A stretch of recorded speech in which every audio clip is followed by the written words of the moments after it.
Сейчас общие вопросы экономики. Вот что все-таки выходит из тела? Или это все-таки сон? Все-таки выходит из тела. Ну, я бы сказал так, хотелось бы, чтобы что-то выходило из тела, да? Да, или это сознание такое? Смотрите, это вот тот самый вопрос, о котором бесполезно совершенно говорить в группе. Потому что вот я вам вчера пример приводил о том, что даже вот мы, вроде как находясь в физическом мире, в объективной реальности, действительно все каждый находится в своем мире, каждый по-разному объясняет все, что он видит вокруг. Да? И с этой точки зрения также бесполезно разговаривать о том, что такое фаза. Мы можем контролировать, можем это применять, а что куда выходит, это, ну, на мой взгляд, знаете, это не важно, хотя бы по той простой причине, что важна задача, которую ты можешь осуществить. В конечном итоге это, ну, то, к чему мы должны стремиться. Именно поэтому у нас есть обязательный план действий.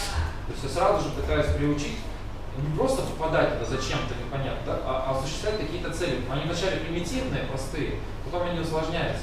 И конечная оценка опыта – это именно выполненный план действий, выполненная задача. А что это в своей природе? Может быть, это какой-то параллельный мир, вот, я не знаю. Может, это внутри мозга, да, где-то. А может быть, это еще что-то. Это никто точно не знает. Я тоже не могу вам точно утверждать, что это такое. Знаете, никто точно не знает, что такое физический мир, да, вот, как бы, до конца его объяснить даже с точки зрения науки невозможно, да. Сама реальность физическая. Говорить о фазе, рассуждать, что это такое, тоже очень сложно. Поэтому не задумывайтесь об этом, это не так важно. Важно осуществление задач, нужных вам. Вот. Остальное каждый сам может для себя решить, сколько людей, столько мнений. Самое важное, что-то делать на пробуждение в первую минуту. Даже если вы пошли не по плану, не по сценарию, да, как мы вчера говорили, если вы хотя бы что-то делаете, это уже может эффект дать. Понятно, если вы будете следовать тому, о чем мы вчера говорили, эффект выше, да, эффективность. Бывает такое, сейчас еще раз заострю на это внимание, просыпаешься, сразу голова в себя не пришла, не сразу понимаешь, что нужно делать. Делай хоть что-нибудь, это лучше, чем ничего. Я вот на технологиях осознания во сне могу вам пример привести, вот что такое память, какая она вообще бывает. Есть такое понятие сновидческой памяти, да, когда ты тренируешь память сновидений.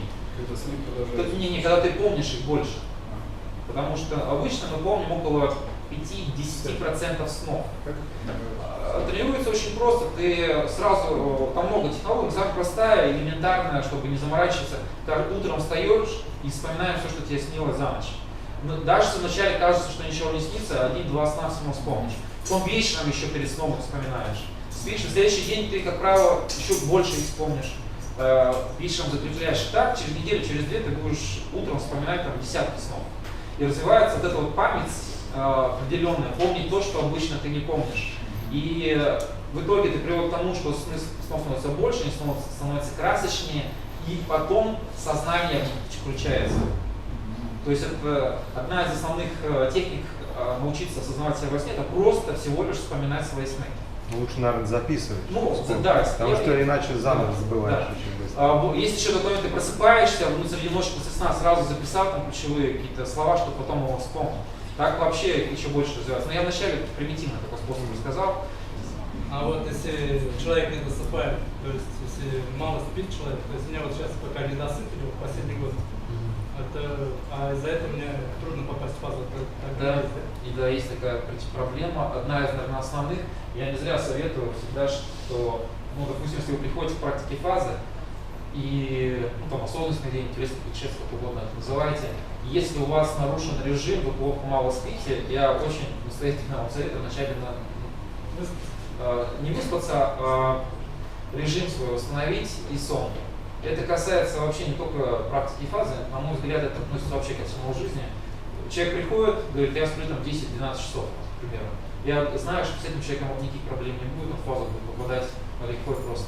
Человек приходит и говорит, что он спит 5-6 часов максимум, и это все вот непонятно как, непонятно какие промежутки времени, я практически уверен, что у него возникнут сложности.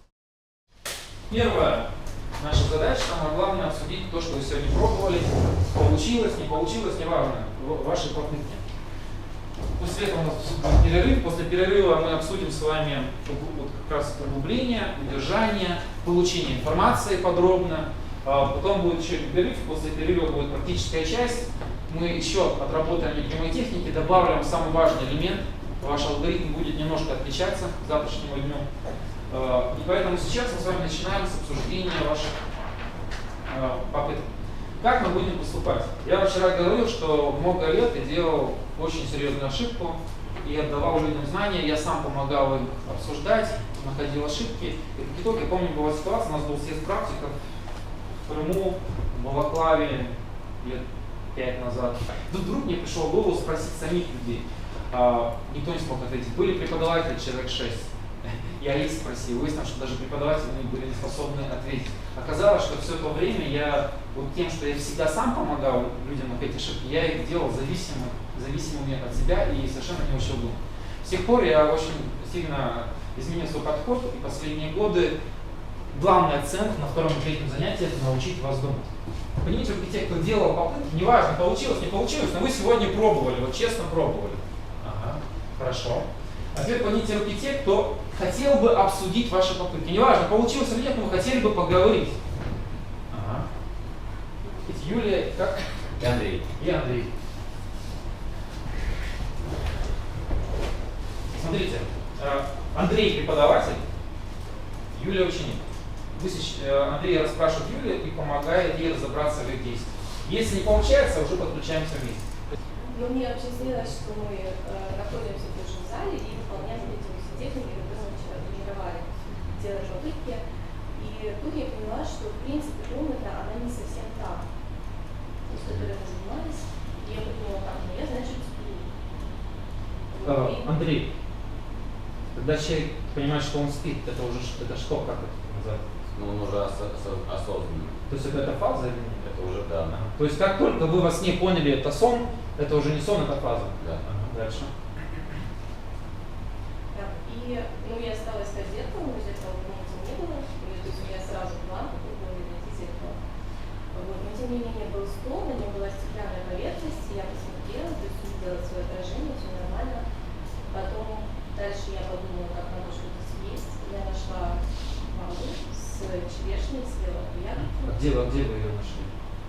Она стояла рядом на столе. То есть я пока смотрела в зеркало, я уже прокручивалась на следующий план, что сейчас мне нужно будет что-то съесть. И, соответственно, как бы я уже представляла, что когда я голову подниму, рядом на столе будет стоять вот эта ваза с черешней. Соответственно, так и было. Я съела ягодку, попробовала вкус. Ну, как бы вкус, конечно, был вообще совершенно не тот, который в реальности есть. То есть он был достаточно такой легкий. Вот. А это был как сон, да, или вот прям там яркий такой, все это осознанно? Вы прям жевали? Вот, да. Да, я прям жевала, и то есть там косточка даже внутри была. То есть...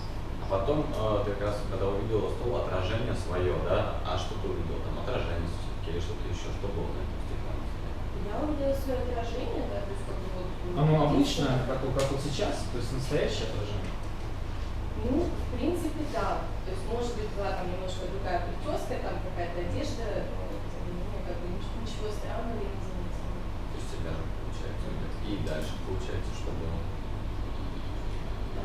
Дальше, соответственно, как бы я пошла в черешню, съела, и личный план, уже третий пункт, до него, к сожалению, не дошла. То есть у меня уже сон начал заканчиваться, я уже побежала, то есть у меня рядом была дверь, я представила, что вот сейчас я открою дверь, и у меня была такая цель, то есть я хотела посмотреть на Млечный Путь, на нашу галактику со стороны. И вот я уже бегу к этой двери, и я понимаю, что сон заканчивается. Я вот убежала. А что случилось? Вы проснулись? Ну, или... Нет, то есть я не проснулась, скорее просто вот как бы картинка померкла, и то есть дальше уже начинался другой сон, но я уже не осознавала. то есть уснула. Да. Хорошо. Андрей, какие-то комментарии? Вопросы? Так, не могу. Хорошо, перед тем, как будем Андрею задать вопрос, Юлия, степень реалистичности всех этих вот ощущений. Вот сейчас 100% четкости восприятия. Сколько было в этот момент? Я думаю, что процентов, наверное, 60. Хорошо. А что делать, Андрей, в ситуации? Вот смотрите, мы с вами говорим о фазе, когда желательно хотя бы 90-100, да, как сейчас минимум. А что нужно было сделать Юлии, чтобы было Мне кажется, что все нужно было стараться трогать, щупать, и тогда, может быть, усиливалось. А Юля пробовала такое? Честно говоря, нет. Просто у меня было такое ограниченное время, я старалась как можно больше активности проявлять, то есть у меня была... То есть акцент на фланг был больше действительно. Хорошо. Ну, мы сегодня обсудим, как углубляться, как фиксировать состояние. Андрей, это была фаза или сон, какие основные признаки должны быть? Ну, как мне кажется, да, то есть Юля сказала, что она осознавала, что это сон, и что она начала его сама... А может быть, ей казалось, что она осознавала. Вот какой признак того, что... То есть, правильно Андрей говорит, в фазе должно быть сознание, да? В первую очередь должно быть сознание. Нет сознания, самопонимания, это уже что угодно, но не фаза. Так вот, какой признак из рассказа Юлии говорит о том, что у нее действительно было сознание? Как мне кажется, что она все-таки, у нее была эта цель найти отражение свое, она все-таки его как-то... То есть план действий. То есть она Да. вспомнила план Да, действий, да. начала осуществлять. Действительно, это является одним из основных признаков наличия сознания. Человек помнит, что у него была цель, начинает ее делать. Потому что если бы это был сон, ну, как правило, во сне ты делаешь там все, что угодно, вот, но не то, что ты реально хочешь. Правильно. Хорошо. Теперь, то есть здесь мы провели разницу. Сознание точно было. Следующее. Допустим, я вот сижу, слушаю, и вдруг мне показалось, а вдруг вот Юлия навоображала все. Вполне. Ну,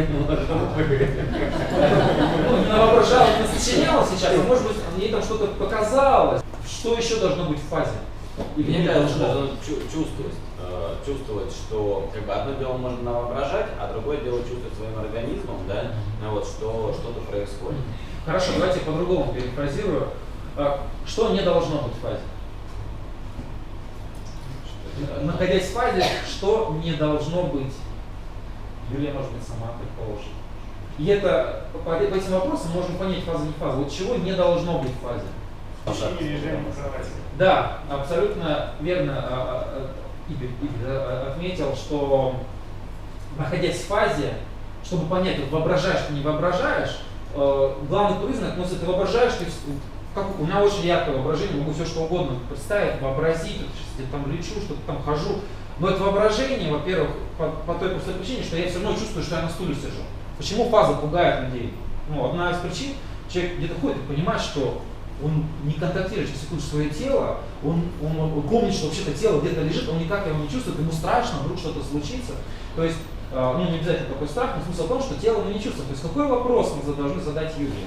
Чувствовала ли она свое тело? Да, то есть ходила ли Юлия вот по ощущениям, да, вот на стол смотрела, либо лежала и как бы видела, вот, где была Юлия по ощущениям?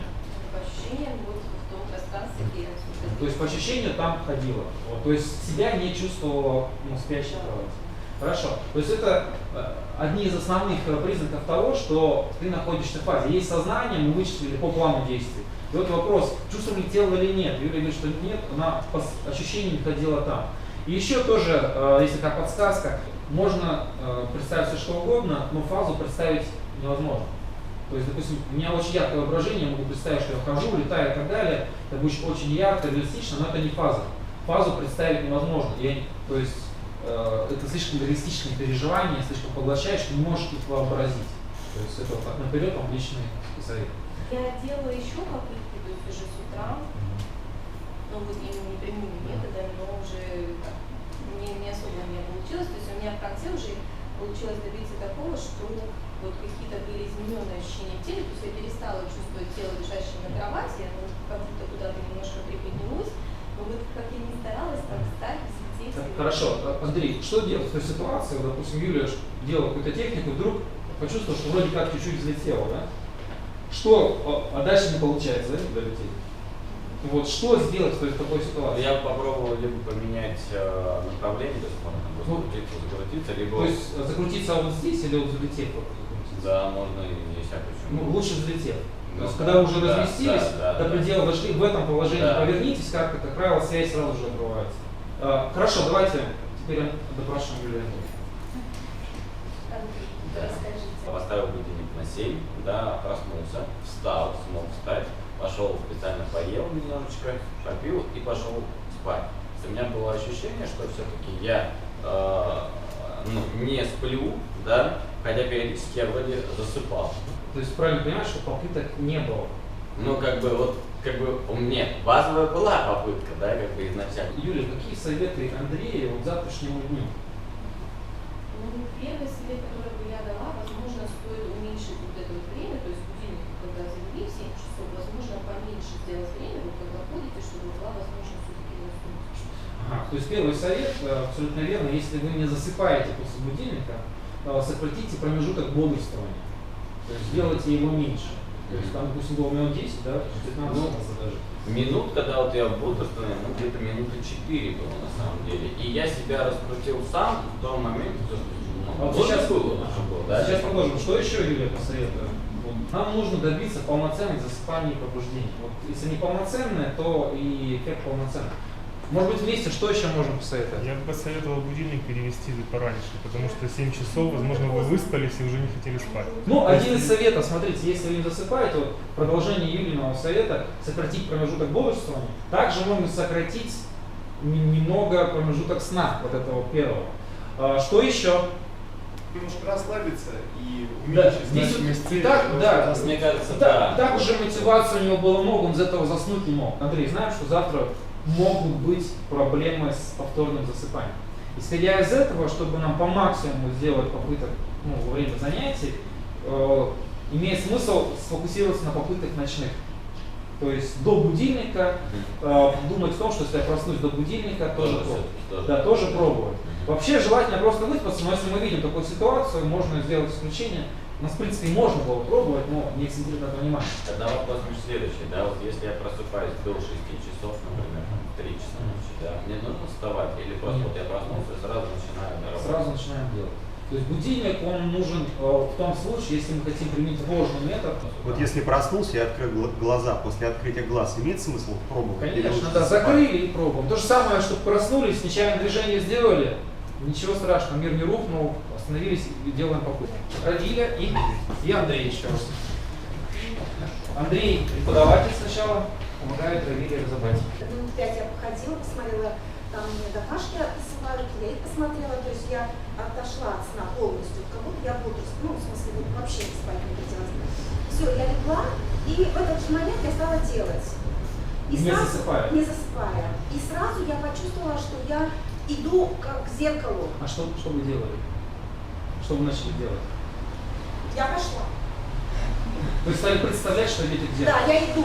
Я сразу пошла. Это было представление или просто Нет, я не могу вот это сказать, не знаю. У меня в теле вязкость. тело вы ощущали? Тело ощущала, но не тело лежачее, а около зеркала, но оно вязкое. Почему я его не вижу? То есть я его вижу, но не так плотно. Но вот сильную вязкость, я не знаю, как это, то есть что-то сильно происходило с телом. Что вы при этом делали? Я потом трогала это зеркало, смотрела с него, но я так и не поняла, что это. Это и не воображение, потому что оно не легкое, ну вот просто картинка, чтобы я ее просто смотрела, что я все это ощущала телом, но тело не видела. Вот для меня вопрос. Тело не вижу, но ощущаю все это телом. Ну, видимо, я засыпала. Потому что я потом опять, или я что-то опять следующую практику делала, потому что я хотела все время почувствовать тело. Было очень сильное ощущение, я под потолком, и опять тело я не вижу своего. То есть мне нужно, я все время искала тело. Ощущение... Вы засыпали и потом пытались после пробуждения? Да, я просто пробуждалась, и потом, то есть, видимо, я провалила сон, я опять просыпалась, и я осознаю, что я проснутая, я опять начинаю, почему-то у меня все время иду я, раз и встаю, вот такой вот у меня, не сколько практики, сколько я сразу ощущаю, что мне надо же к зеркалу. Вот до еды я и не дошла, потому что я не видела все время своего тела. Я не знаю, что это. Андрей, первый, естественно, у нас вопрос возникает, давайте разберем, это вообще относится к фазе или не относится? Как нам понять? Мне кажется, что не относится, потому что было ощущение тела, то есть вы не до конца либо разделились, либо... Равиль говорит, что она тело не чувствовала в кровати. Кровать не чувствовала. Она не чувствовала тело. Я не чувствовала тело около зеркала. То есть я его чувствую, но не вижу. Вот что было. Даже не видела. Вот, не видела. Я чувствую, что оно вязкое. Оно может все трогать, и в то же время в теле какая-то вязка, я не знаю, как вот жвачка, как что-то в теле, очень сильное. А каждый раз это вязка? Это каждый раз. Вот не было такого, что вязка. Хорошо, вы делали руками, рассматривали руки? Я плавала. Так сильно плавала, что и вода вязкая, и я, там вот вся вот, но я все время хотела увидеть, Хорошо, а вот Не видела. из воды вы вышли? Нет, я искала в воде Почему? тело, а потом... Соответственно, в данной ситуации я понимаю, что это была фаза, но не было какой-то техники углубления для того, чтобы вы себя ощущали. А какой вопрос вы задать по поводу реалистичности? Я задавал. Какая степень реалистичности? Очень сильная степень. Ну вот сейчас 100% четкости восприятия. Как там было сколько? Вот там, ну, наверное, 60, так скажем. Вы сказали очень четко, но это не очень четко. А Ага. вот для меня до первого раза, то есть я четко видела металл, трогала это зеркало, Но вы это себя, все вы себя было. видели. Но свое тело я не могла увидеть. Нет. Сам план вы вспомнили, что нужно Да, все делать? время помнила. Но так как я не видела тело, которое должно Сейчас мы- идти сейчас в мы, кухню, да, разберем. я не могла идти дальше. Я Хорошо. переходила- Вопрос к Андрею. Вот Равиль говорит постоянно о проблеме вязкости в теле. Все время. Во-первых, давайте такой небольшой вопрос. Поднимите руки, кто, вот, неважно, сегодня, вот, до этого, сколько занимались, когда-либо испытывали ощущение вот этой вязкости, тяжести в теле, оно когда-то у вас возникало? Ага, хорошо, спасибо. Это достаточно нормальное явление. Как правило, Андрей, это признак чего? Того, что вы в фазе. Да, это фаза, но а что именно происходит? Почему вязкость? Вот, почему вязкость это есть? Может быть, не до конца разделились, или, может быть, нужно техники углубления. Дамир, почему вязкость возникает? Ну, это не полностью реалистичная фаза. Да, не углубленная фаза. Как правило, это, ну, это признак недоведенной, ну, эта фаза Вот я просто чувствую, что что-то не так. она не доведенная до конца, Да. нет углубления, о котором мы сегодня будем говорить. Такое очень часто бывает на разделении. Начинаешь разделяться, даже сегодня мы уже говорили про эту тяжесть, вязкость и обратно затягивает. Это все из той же серии. То есть в данном случае удалось идти, но вот, ну, движение не свободное, да? То есть бывает ощущение, что твое тело висит как будто целую тонну. Бывает ощущение, что тебя как будто резинки такие тянут обратно. Это все означает, что вы в фазе, просто она не углубленная, где там до конца что-то не переключилось, и вас пытается затащить обратно. То есть в целом это фаза. То есть смотрите, сознание было, а тело кровать не чувствовали, получается фаза, но не углубленная до конца. А вот теперь, Андрей, главный вопрос. А в чем же у нас была проблема самая главная? Я думаю, что нужно просто представить свое тело или, там, или забыть об этом, просто действовать дальше, и оно появится. Да, смотрите, получается, Эльвира зациклилась на том, что вот она должна видеть свое тело. Вот она должна его видеть и ощущать обязательно. При полном углублении, как вы думаете, наличие тела или его отсутствие как-то проявляется? Есть такая проблема? Вот если 100% реалистичность была бы проблема с телом? Я думаю, что не было бы проблемы с телом, Да. потому что тело было... оно Скорее всего. Я сейчас вспоминаю, что я же ходила по комнате, трогала, тогда и ничего не было у меня этого вязкого тела. То есть, видимо, были периоды и без... Вы поймите, да, что фаза это не то, что вот зашел в дверь, закрыл за собой эту фазу. Это такое плавающее состояние сознания, плавающее состояние ощущений. То яркое ощущение, то не могут пропасть. То же самое сознание, оно то четко работает, то в полудрему ушло. Мы это будем обсуждать. Вопрос, а вот самый первый случай, который Равиль нам описывала, вы ничего не заметили там, допустим, отхода от алгоритма? Она не засыпала, то есть Да. она сразу же начала действовать. Но при этом все равно получилось. Фактически это прямой метод. Да, мы завтра о нем будем говорить. Есть несколько вариантов, как к прямому методу подойти. И на самом деле вы нечаянно применили один из них. То есть проснуться, ну не заснуть, чтобы потом просыпаться, а походить и сразу лечь начать делать, и вы нечаянно как бы сделали, это сработало. Но мы завтра об этом поговорим. На самом деле, вот Андрей правильно говорит, вы встали, походили, уснули, чтобы просыпаться и снова пробовать. На самом деле, когда я смотрел видеолекции, я делал то же самое. То есть я просыпался, была некоторая активность, потом ложился и сразу действовал.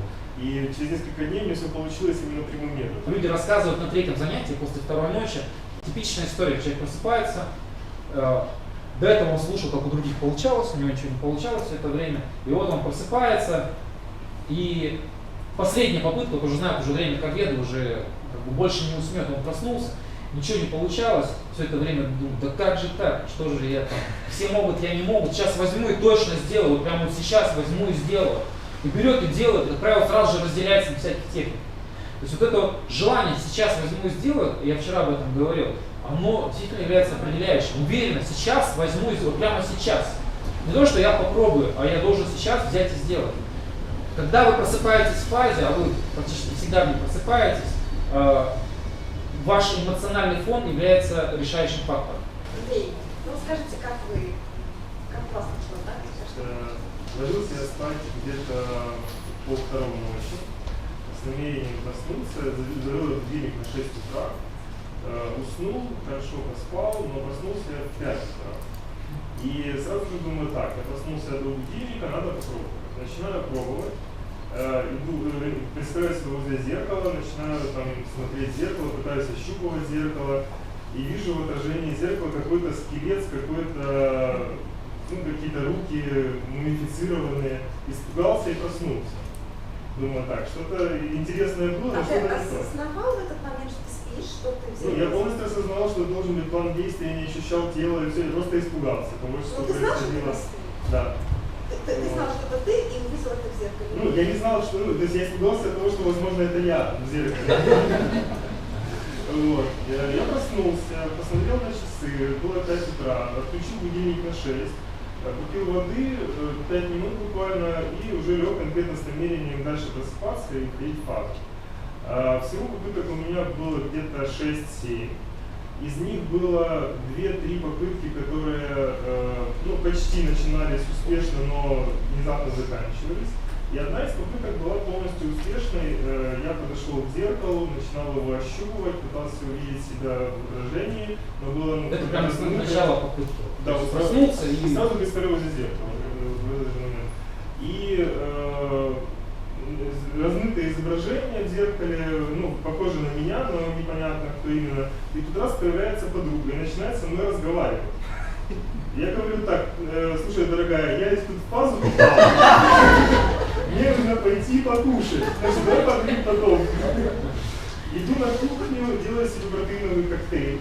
Ну, я обычно по утрам пью протеиновый коктейль, пью и начинаю его пить. В это время я хожу по кухне и рассматриваю все вещи, в то время, когда пью коктейль. И во время того, когда я его пью, у меня потихоньку начиналось все становится более реалистично. То есть я дошел до уровня гиперреалистичности, когда я уже ощущал все абсолютно реалистично, даже протеиновый коктейль был намного вкуснее, чем обычно. Вот. Затем я его допил и думаю, так, нужно дальше действовать следующий пункт по плану. Я хотел воздействовать на физиологию, но запутался в том, что именно я должен делать, и пока я думал, решался, что именно сделать, я проснулся.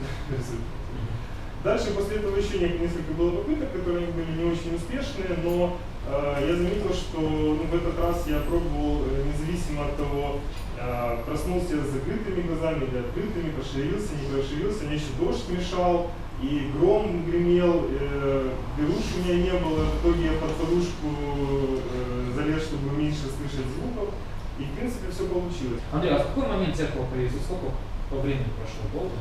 Ну, само зеркало я начал представлять сначала, ну, просто представлять. И потом оно начало материализоваться именно когда я начал его как-то вот ощупывая. Вот. И тогда началось появляться изображение. Тело у меня пропало почти сразу. То есть вот тогда, когда я начал представлять зеркало, я еще ощущал, что я лежу, а потом отключился. То есть я переключился полностью на зеркало, на те ощущения, которые были. По завершении всего опыта появилось насыщение после того, как ты попил? Насыщение чего? Насыщение того, что ты нанес. Я слышал вкус, чувствовал вкус, он был яркий, интересный, но ощущение того, что я насытился, нет. Смотрите, мы завтра на эту тему будем говорить. В отличие от реальности, где потребление пищи, вкус пищи и эффект от пищи, все это связано, да? В фазе все это рассыпано. Ты можешь почувствовать насыщение, ничего не съев, можешь почувствовать вкус без еды, можешь еду без вкуса и так далее и подобное, можешь все вместе. Мы завтра об этом будем говорить.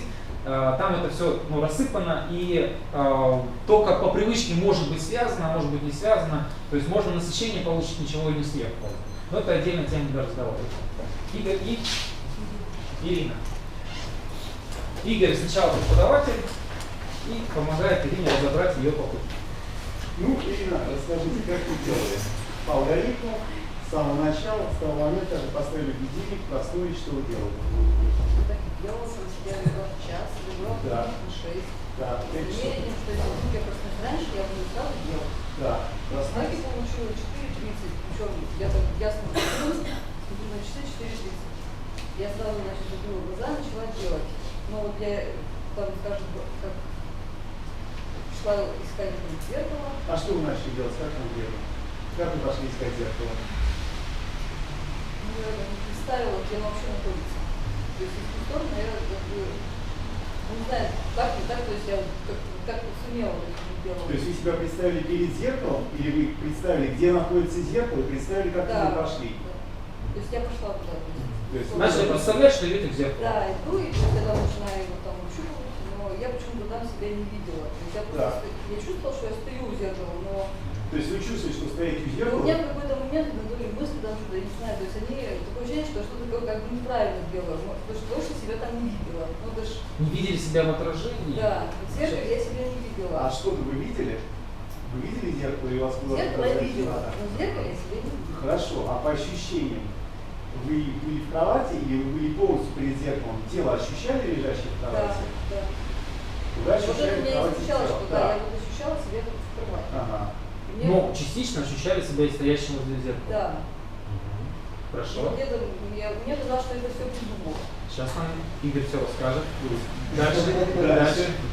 Ну, дальше я, ну, раз я так себе, ну, то есть я думала, что, значит, не получается, я начинала там, значит, себя там разделять, то есть А как вы начинаете себя разделять? Что это я, означает? значит, пыталась взлететь. То есть вы опять себя полностью почувствовали в теле, потеряли ощущение себя перед зеркалом, стали взлетать. Мне кажется, мне получилось взлететь, потому что было легко. Потом я снова шла к зеркалу, но опять же я там не видела. И в какой-то момент я, в общем, видно, я уснула, потому что потом я снова просыпалась. Я опять пыталась это делать, меня почему-то всегда и засыпало.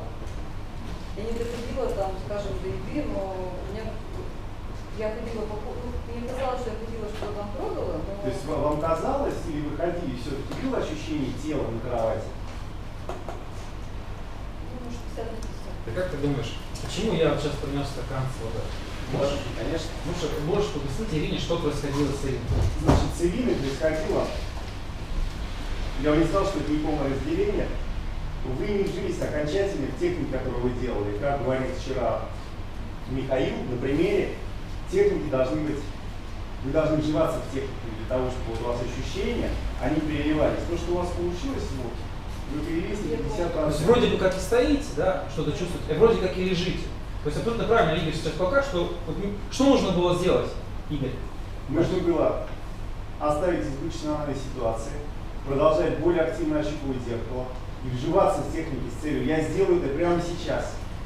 То есть продолжать действие. Да, продолжать действие, несмотря ни на что, и переливаться. И до конца. То есть вы стоите вот в зеркале, еще один, продолжаете его щупать. Не важно, что себя не видите. Я вам не говорю, что вы должны себя видеть, да? Я вам говорю, придете и расскажете, что вы там увидите. У вас не было задачи себя увидеть. То есть это одна из проблем, да, Игорь? То есть было ожидание, что почему меня нет, да? Значит, что-то не то. Вот теперь, Игорь, на примере, вот покажи, что сделала Ирина на примере стакана. То есть, ну, вначале точно так же. Она себя перевела. Она перевела наполовину, а потом она вернулась обратно за счет избыточного анализа ситуации. Да. Ирина себе говорит, что-то не то. Она вернулась обратно и начала все сначала, да. И так вот Ирина все время себя и перевела, не доливая до конца. После будильника сколько вы ходили? Ну, 10-15. Хорошо, затем легли. Вы пытались заснуть или сразу стали делать это? Да, я пыталась заснуть. Ну как вот, расслабиться, там заснуть, то есть. Но у вас не получалось. У меня не получалось, но я решила уже все равно что-то делать. То есть я пошла к этому зеркалу. Ну, Уже в разве- ванну, не в коридор. Каким образом, Пашка, объясните, пожалуйста, каким образом? То есть вы Ну, встали и пошли. у меня было маленько, я себе тело раскачала, чтобы как способность выйти. То есть вы стали делать вот Да, я эту технику вращения, да, поворота вокруг своей оси. И в какой-то момент вы выкатились, что произошло? И мне казалось, что я как-то встала. Да, вы встали. И когда вы встали, по ощущениям, что это было? Вы были в кровати или вы были полностью Или встали? на ногах? По ощущениям. Ну, я видела, что я встала. Вы видели, что вы встали со А стороны? что я как бы ощущала в теле, я ничего не помню. Ну, смотрите, я когда встаю, вот, я встал, Да. вот, меня раз или нет. Ну, по ощущениям, вот я стою, у вас такие ощущения были, вот, как если вы действительно стояли. Мне надо, чтобы было другое. Я просто со стороны сидела. А, вот Вы вы со видели стороны себя со чувствовали. стороны. Да. Да, Мне казалось, что я все придумала.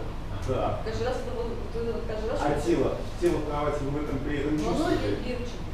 Сел в кровати по То есть, ощущениям. Ирина, вы лежите в кровати и увидели, что еще и встали. Ну да. Но после этого мне показалось, что я все-таки вот съела что-то. А как вам показалось? Вы пошли на кухню или что-то там рядом Да, стояло? нет, ну я себя вот потом еще ощущала на кухне. Я вообще там спала, кстати. То есть, хорошо. Хорошо, у меня, извиняюсь, у меня такой постоянный вопрос. А почему, Ирина, вы все время говорите «показалось»? Вот что заставляет вас использовать это слово? То есть в чем подвох, чего не А я хватает? просто не знаю, что это такое. Для меня как бы это вот непонятная вещь. То есть вы из того, что не можете разобраться, вы используете слово, что вот вроде как пошла, да, но что это было, должен Игорь, да, рассказать нам сейчас. Для меня это была не до конца реализованная фаза, в первую очередь, при первой попытке. Затем была визуализация, при которой произошла опять же не до конца реализованная фаза. Хорошо, Игорь, вот ситуация, когда Ирина видела себя со стороны, что она как будто встала, это что было? Это была визуализация. Ну, о чем она говорит? Не, ну, мне кажется, Ирина увидела себя, не представила. Да, то есть ощущение, что это вот рядом стояло. То есть о чем это говорит? То есть, понятно, не она сама встала, но о чем это говорит? Это говорит о том, что она была в фазе, нужно... Да, она уже была в фазе, именно поэтому следующее действие сработало. Да, вам нужно вживаться больше в технике. Не нужно сосредоточиться на том, что показалось, сосредоточиться полностью на плане действий. Перелить себя в эти ощущения.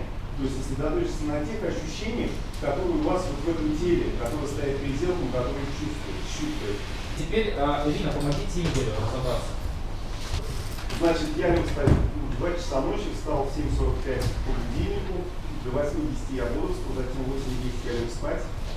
Я совершенно не заморачивался по поводу того, получится или не получится. Я заснул, спал до 10:30, просыпался 3 раза в это время. Каждый раз, когда я просыпался, я сразу пытался представлять себя перед зеркалом, представлял себя перед зеркалом, после чего благополучно засыпал дальше. Все попытки. Все попытки. Ирина, как вы думаете, с чем это может быть связано? Спать охот не выспавшись, есть такой фактор? Конечно. Если вы не выспались, мы сегодня уже об этом говорили, не выспались, естественно, можно в фазу попасть, не выспавшись, можно. Но как бы сложнее. Если такой вопрос, что не было просто там агрессии, по которой вы говорили. Ну, ей сложно появиться, ну вы правильно говорите, давайте вот так общее обсудим, допустим, Игорь выспался, да, но все равно заснул. Когда бы фактор был отсутствие агрессии, да, то есть что бы это ни стало. И еще может почему случится засыпание на первом месте. Допустим, представьте, даже не ситуация Игоря, когда он не выспался, а просто человек проснулся, начинает пытаться казаться у зеркала, пытается пробует и заснул. Почему такое может еще случиться? Одна из причин, почему можете заснуть, это затянув один из шагов действий. Допустим, вместо 3-5 секунд, там 15-20 секунд у зеркала пытаешься казаться, заснешь, конечно, но на фоне пробуждения, особенно если хочешь спать. То есть затягивание техник один из факторов засыпания. Итак, Ирина, что нам Игорю посоветовать вот завтрашнему дню, учитывая сегодняшнюю ситуацию? Чтобы он не затягивал около зеркала. Ну, а еще вот, А ну выспался. знаете, бывает выходной день, вставать никуда не надо, спишь, просыпаешь, засыпаешь уже там до обеда, да, почти. В этот момент вы все время в фазе просыпаетесь. Вы в любой момент на пробуждение можете просто встать и идти. Вот. Это все время фаза, они даже не надо думать. То есть чем больше спишь, тем больше высыпаешься, тем больше получается. Сейчас поднимите, пожалуйста, руки те, кто сегодня, вот этой ночью после занятий спал, видел какой-то сон, и вдруг прямо в сюжете сна понял, что это сон. Поднимите руки те, у кого сегодня такое было. Поднимите, держите. 1, 2, 3, 4, 5, 6, 7, 8.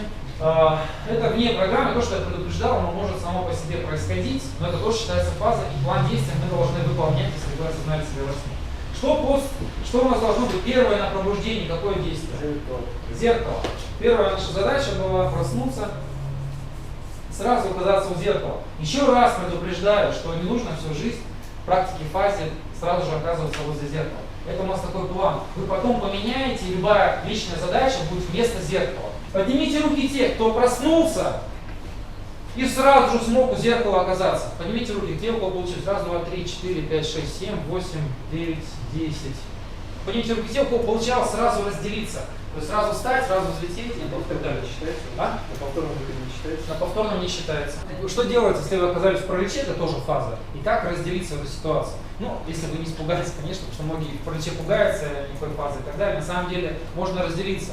Это либо постепенно начать двигаться, либо представить себя уже стоящим где-то. допустим, рядом с кроватью или той же цели. Один из вариантов. То есть ты уходишь от этого движения, ты сразу же где-то стоишь, да? Ну, либо попытаться лететь, к примеру. Там, да, много таких вариантов. Это вне тоже статистики идет, чисто для себя, я считаю. Поднимите руки те, кто в той или иной ситуации, во время попыток, после техник, пробовали разделиться, оно как бы получалось, но не до конца. У кого вот половинчатые разделения сегодня были? Раз, два, три, 4, 5, 6, 7, 8, 9, 10. Это вне статистики, это я просто для себя.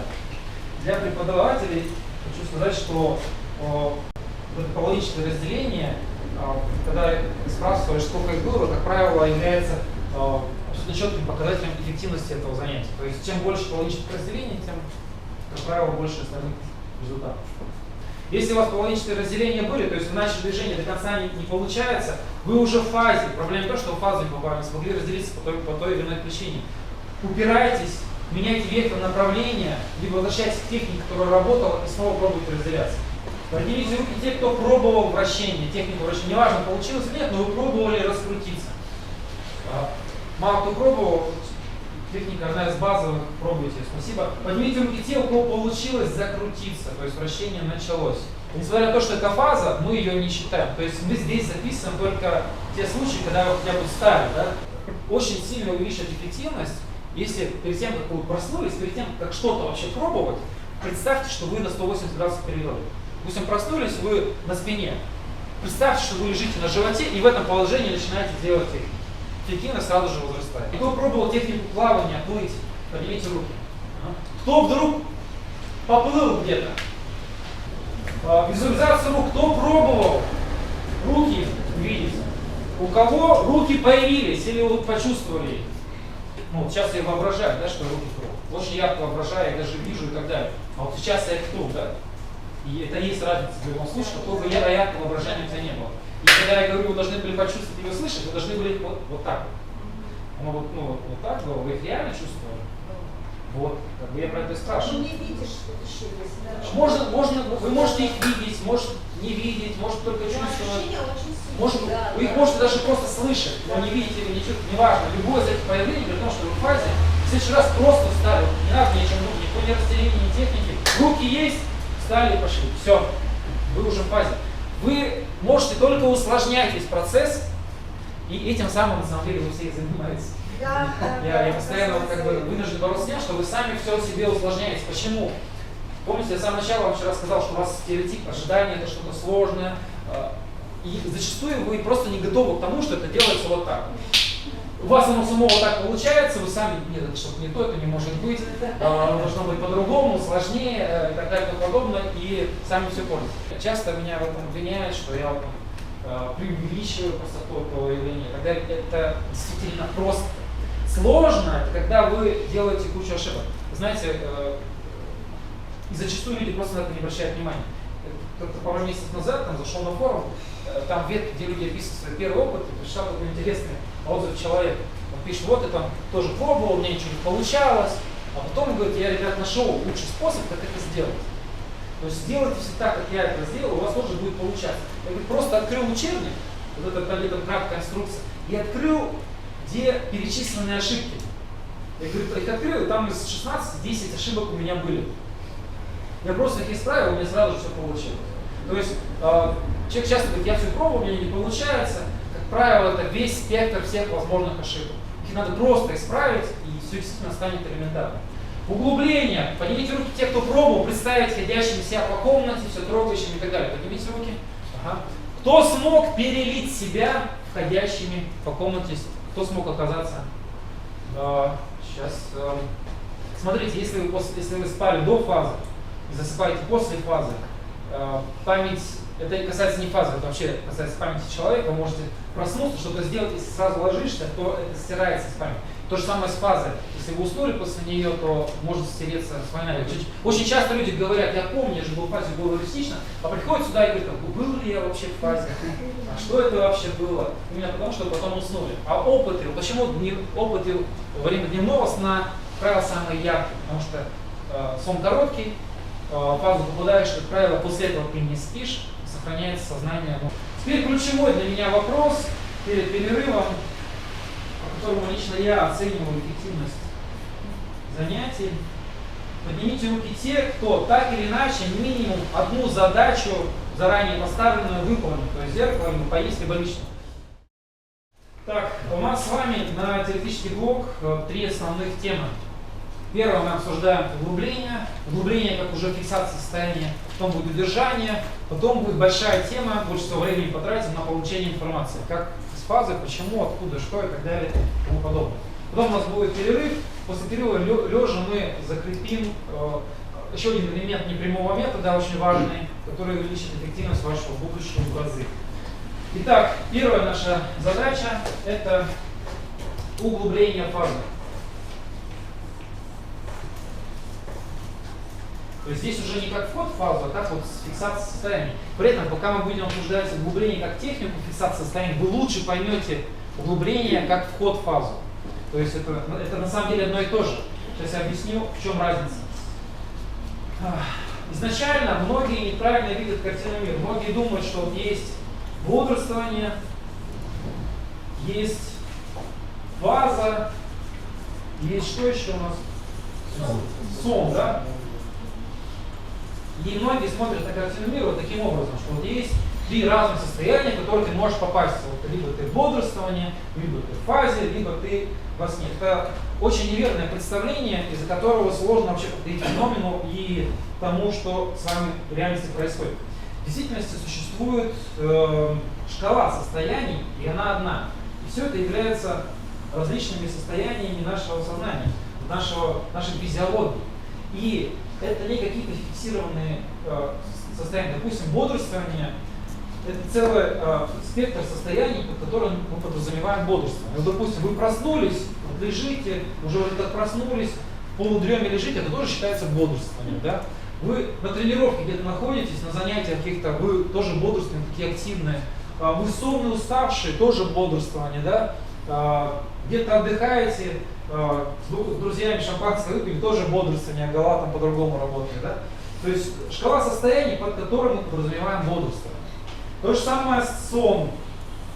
Там, в состоянии медленного сна, там, то ли ничего не происходит, какой-то монолог самим собой идет, бессмысленный. То какие-то изображения, картинки появляются. Там, в фазе быстрого сна целые сюжеты очень реалистичные, почти осознанные бывают. Да? И все это мы называем сном. То есть нет фиксированного состояния, это сон, это все неправда. И смысл в том, что фаза точно так же вписывается в эту картину абсолютно гармонично. Это не какое-то одно состояние, в котором ты находишься или не находишься. Это целый спектр состояний. Допустим, вы проснулись, вам кажется, что вы проснулись, никакой фазы нет, на самом деле вы лежите в фазе. Да? Или вот вы отсюда, вот, из сна вышли. Либо вы разделились, но ощущения такие смутные, что даже не можете понять, вы их представляете, либо они есть, да? То есть слабая фаза. Могут быть почти, уже реальные, там 80-90%, бывает гиперреалистичных, полностью осознанная и реалистичная фаза. Бывает так, что возвращаешься обратно и понимаешь, что часть действий были неадекватные, то есть что-то сознание было, не до конца оно проснулось. Бывает, что ты вообще с трудом проводишь грань, где было сознание, где нет, и не можешь понять, что с тобой происходило. К чему я это говорю? Мы стремимся к идеальной фазе, полностью осознанной и реалистичной. Но изначально она может начинаться откуда угодно. И вот сегодня мы уже много раз с этим сталкивались, человек сталкивается с неуглубленной фазой, и ему кажется, что у него ничего не получилось, потому что не хватает реалистичности, каких-то ощущений, а на самом деле нужны просто техники углубления. Смотрите, техник огромное количество, вы можете у нас на сайте, на форуме, в учебнике прочитать. Нет смысла все перечитать, мы с вами поговорим о нескольких обязательных к применению завтра. То есть вы завтра должны уже прийти и мне рассказать, как вы пробовали углубиться. И несколько так для общих знаний вам дам. Все остальные на сайте, в учебнике и так далее. Разновидность техник под названием сенсоризация ощущений. Я уже вам об этом говорил, что для нас в фазе ощущения это сродни воздуху здесь в реальности. То есть ты должен все время испытывать ощущения, ты должен себя ими питать. Почему? Потому что в первую очередь, если рассказать, кто я, вот кто вот я сейчас, можно много рассуждать о сознании, там, откуда я взялся, там, предназначении. Но в первую очередь это мои ощущения, я сейчас чувствую, что я здесь стою, и я вас вижу. И потом только на фоне идет анализатор, что именно здесь происходит. Но в первую очередь это мои ощущения. Если я хочу оказаться где-то в другом месте, чтобы мое собственное я там оказалось, я должен туда перенести ощущение. Перед тем, как мы с вами об этом поговорим, хочу задать вам такой вот вопрос. Скажите мне, видите, здесь уродец у нас есть такой в книге, называется «Гомункулус Пенфилда». Такой уродец, может, ой, извините, можете это по рядам передать, там, кому интересно посмотреть. Такой уродец, у которого огромные руки, маленькое тельце. Кто знает, что это за уродец? Что это такое? На самом деле, вот этот уродец, ну, чтобы просто сказать, этот уродец — это мы и есть. Это мы с точки зрения наших движений, наших ощущений. Гомункулус, он бывает, он там и есть сенсорный, и моторный. То есть, вот этот уродец с огромными руками — это мы с точки зрения наших ощущений. Мы друг друга видим вот в этих пропорциях, да, как сейчас видим, но с точки зрения ощущений у нас гораздо больше восприятия в руках. Именно по этой причине первое, о чем мы говорим, социализация ощущений, это что? Да, руки. А почему? Зрение у нас еще важнее. Почему зрение мы второстепенно говорим? Потому что надо было зрение. Да, потому что сразу зрение может не быть. Именно поэтому вначале идет ощупывание, или в последнее время я использую слово вщупывание, чтобы характерно.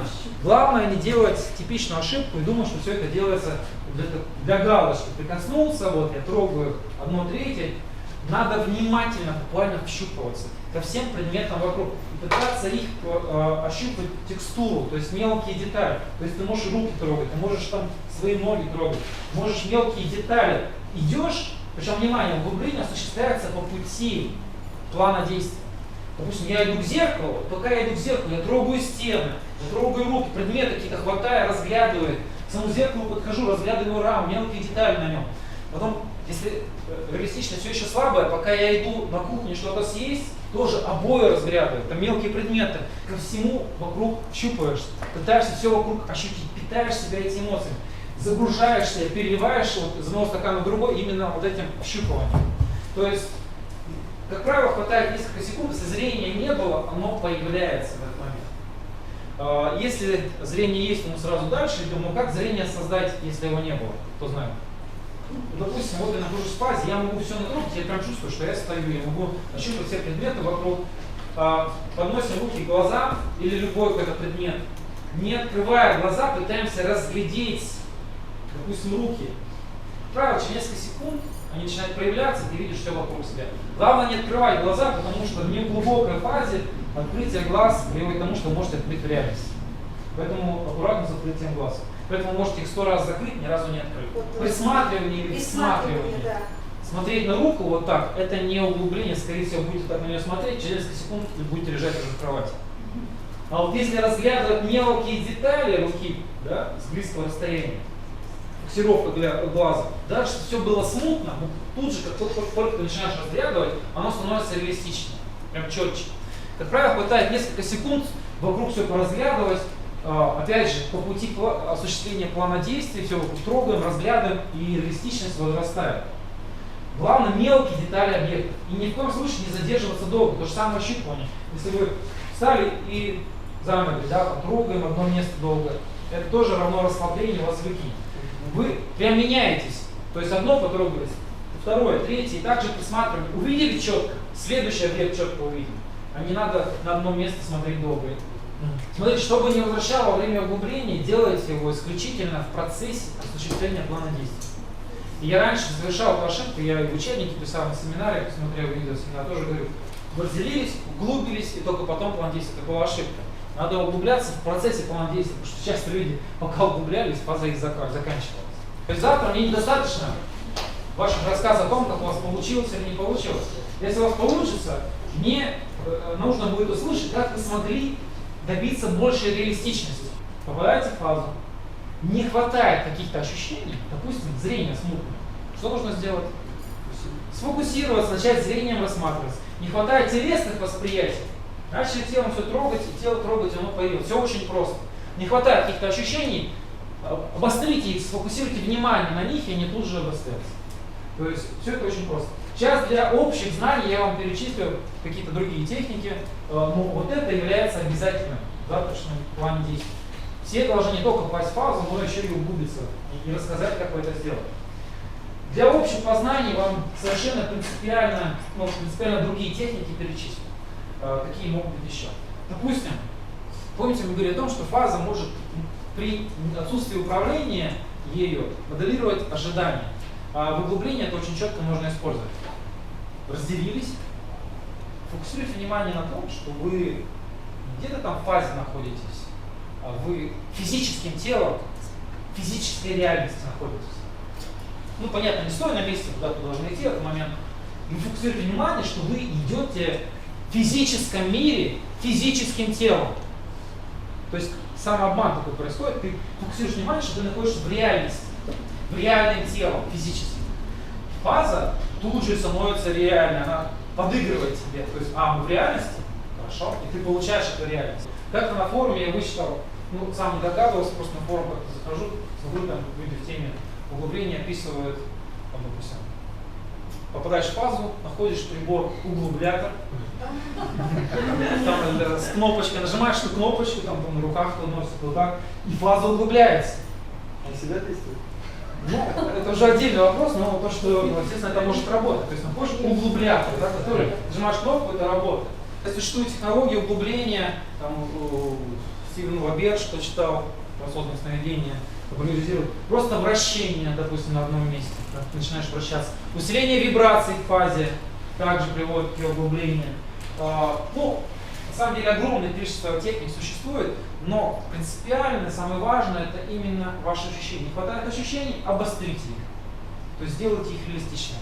Старайтесь, чтобы фаза всегда была максимально глубокой. Дело в том, что чем она глубже, тем дольше она будет длиться. А вот напряжение мозга тоже к этому относится? Напряжение мозга тоже, да, в фазе, это создание вибраций.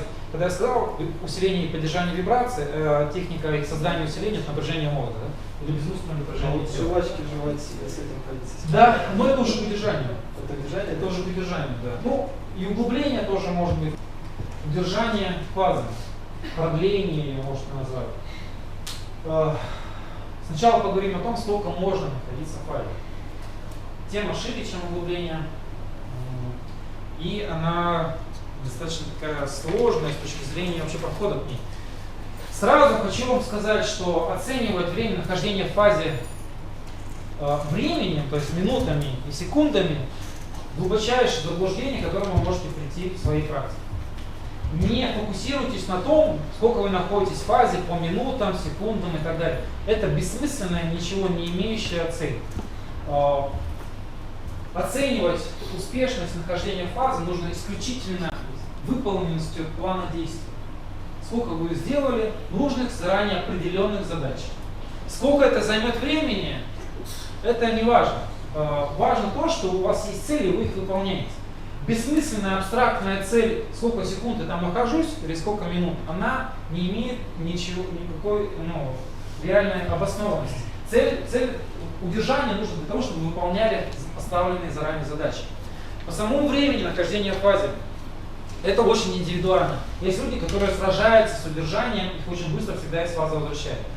У нас был случай на семинаре, когда девушка, причем такая предыстория, она считала всех сумасшедшими, кто этим занимается, психами какими-то. А у нее друзья занимались. И друзья как-то уговорили ее попробовать. Она попробовала, выяснилось, что у нее есть предрасположенность к этому, у нее очень легко это получалось. И они в компании были на семинаре, и когда я на втором занятии рассказал про удержание, она уже на третьем занятии рассказывала, ее это очень сильно задело, потому что она не поняла, о чем вообще идет речь, зачем это надо. И назло, попав в фазу первый раз просто считала секунды. Досчитала до 300 первый раз, потом до 600, третий раз досчитала до 1000, то есть это там 15 минут, да, уже там больше. Перестала считать, еще что-то там делать. Конечно, тут сам счет, наступает техника удержания, но все равно это очень много. То есть она пришла и рассказывает, вот я находилась там 15 минут. На самом деле это очень много, это вот предрасположенность у человека такая явно есть. Вообще нормально находиться в фазе. Это от 1 минуты. 1 минута в фазе это уже хорошо. Сейчас вы думаете, 1 минута, это же так мало. Что с этим делать? Это же... И действительно так и есть. Что такое минута в физической реальности? За 1 минуту я едва ли успею выйти вот по коридору, да, по ступенькам на улицу. Это около минуты занимает. просто выйти на улицу и все, больше ничего не сделал, не успел. В фазе пространство совершенно иное. Быстрое перемещение, быстрое нахождение объекта. И что происходит с нашей психологией, нашим сознанием? Поскольку, понимаете, у нас сознание на самом деле функционирует не временем, а событием. Именно поэтому, когда ты ничего не делаешь, время тянется долго, потому что сознание не фокусируется на событии. И наоборот, когда много событий, время летит как пушка, да, то есть как выстрел. В фазе ты быстро перемещаешься, быстро где-то оказываешься, осуществляешь одну цель, вторую, третью, четвертую. И, как правило, человек приходит, слышит, что человек записал полтетрадки, списал, с трясущимися руками рассказывает, что у меня там происходило, все так ярко, все так четко. Вначале говорит, я там был полчаса. И рассказывает очень подробно, очень детализированно, что с ним происходило, где он был. А ты слушаешь, но исходя опыта, понимаешь, что если там была минута, а возможно было всего лишь полминуты, это уже хорошо. То есть из-за того, что много событий, эмоционально тебе кажется, что ты там находился гораздо дольше. Поэтому, когда я говорю об одной минуте, я говорю об одной минуте в фазе, которая в реальности воспринимается вами, ну как, может, 5 минут или 10 минут. Если вы в фазе будете находиться 10 минут, вот реально объективных 10 минут, поверьте мне, уже через минуту или 2 вы будете не знать, чем заняться дальше.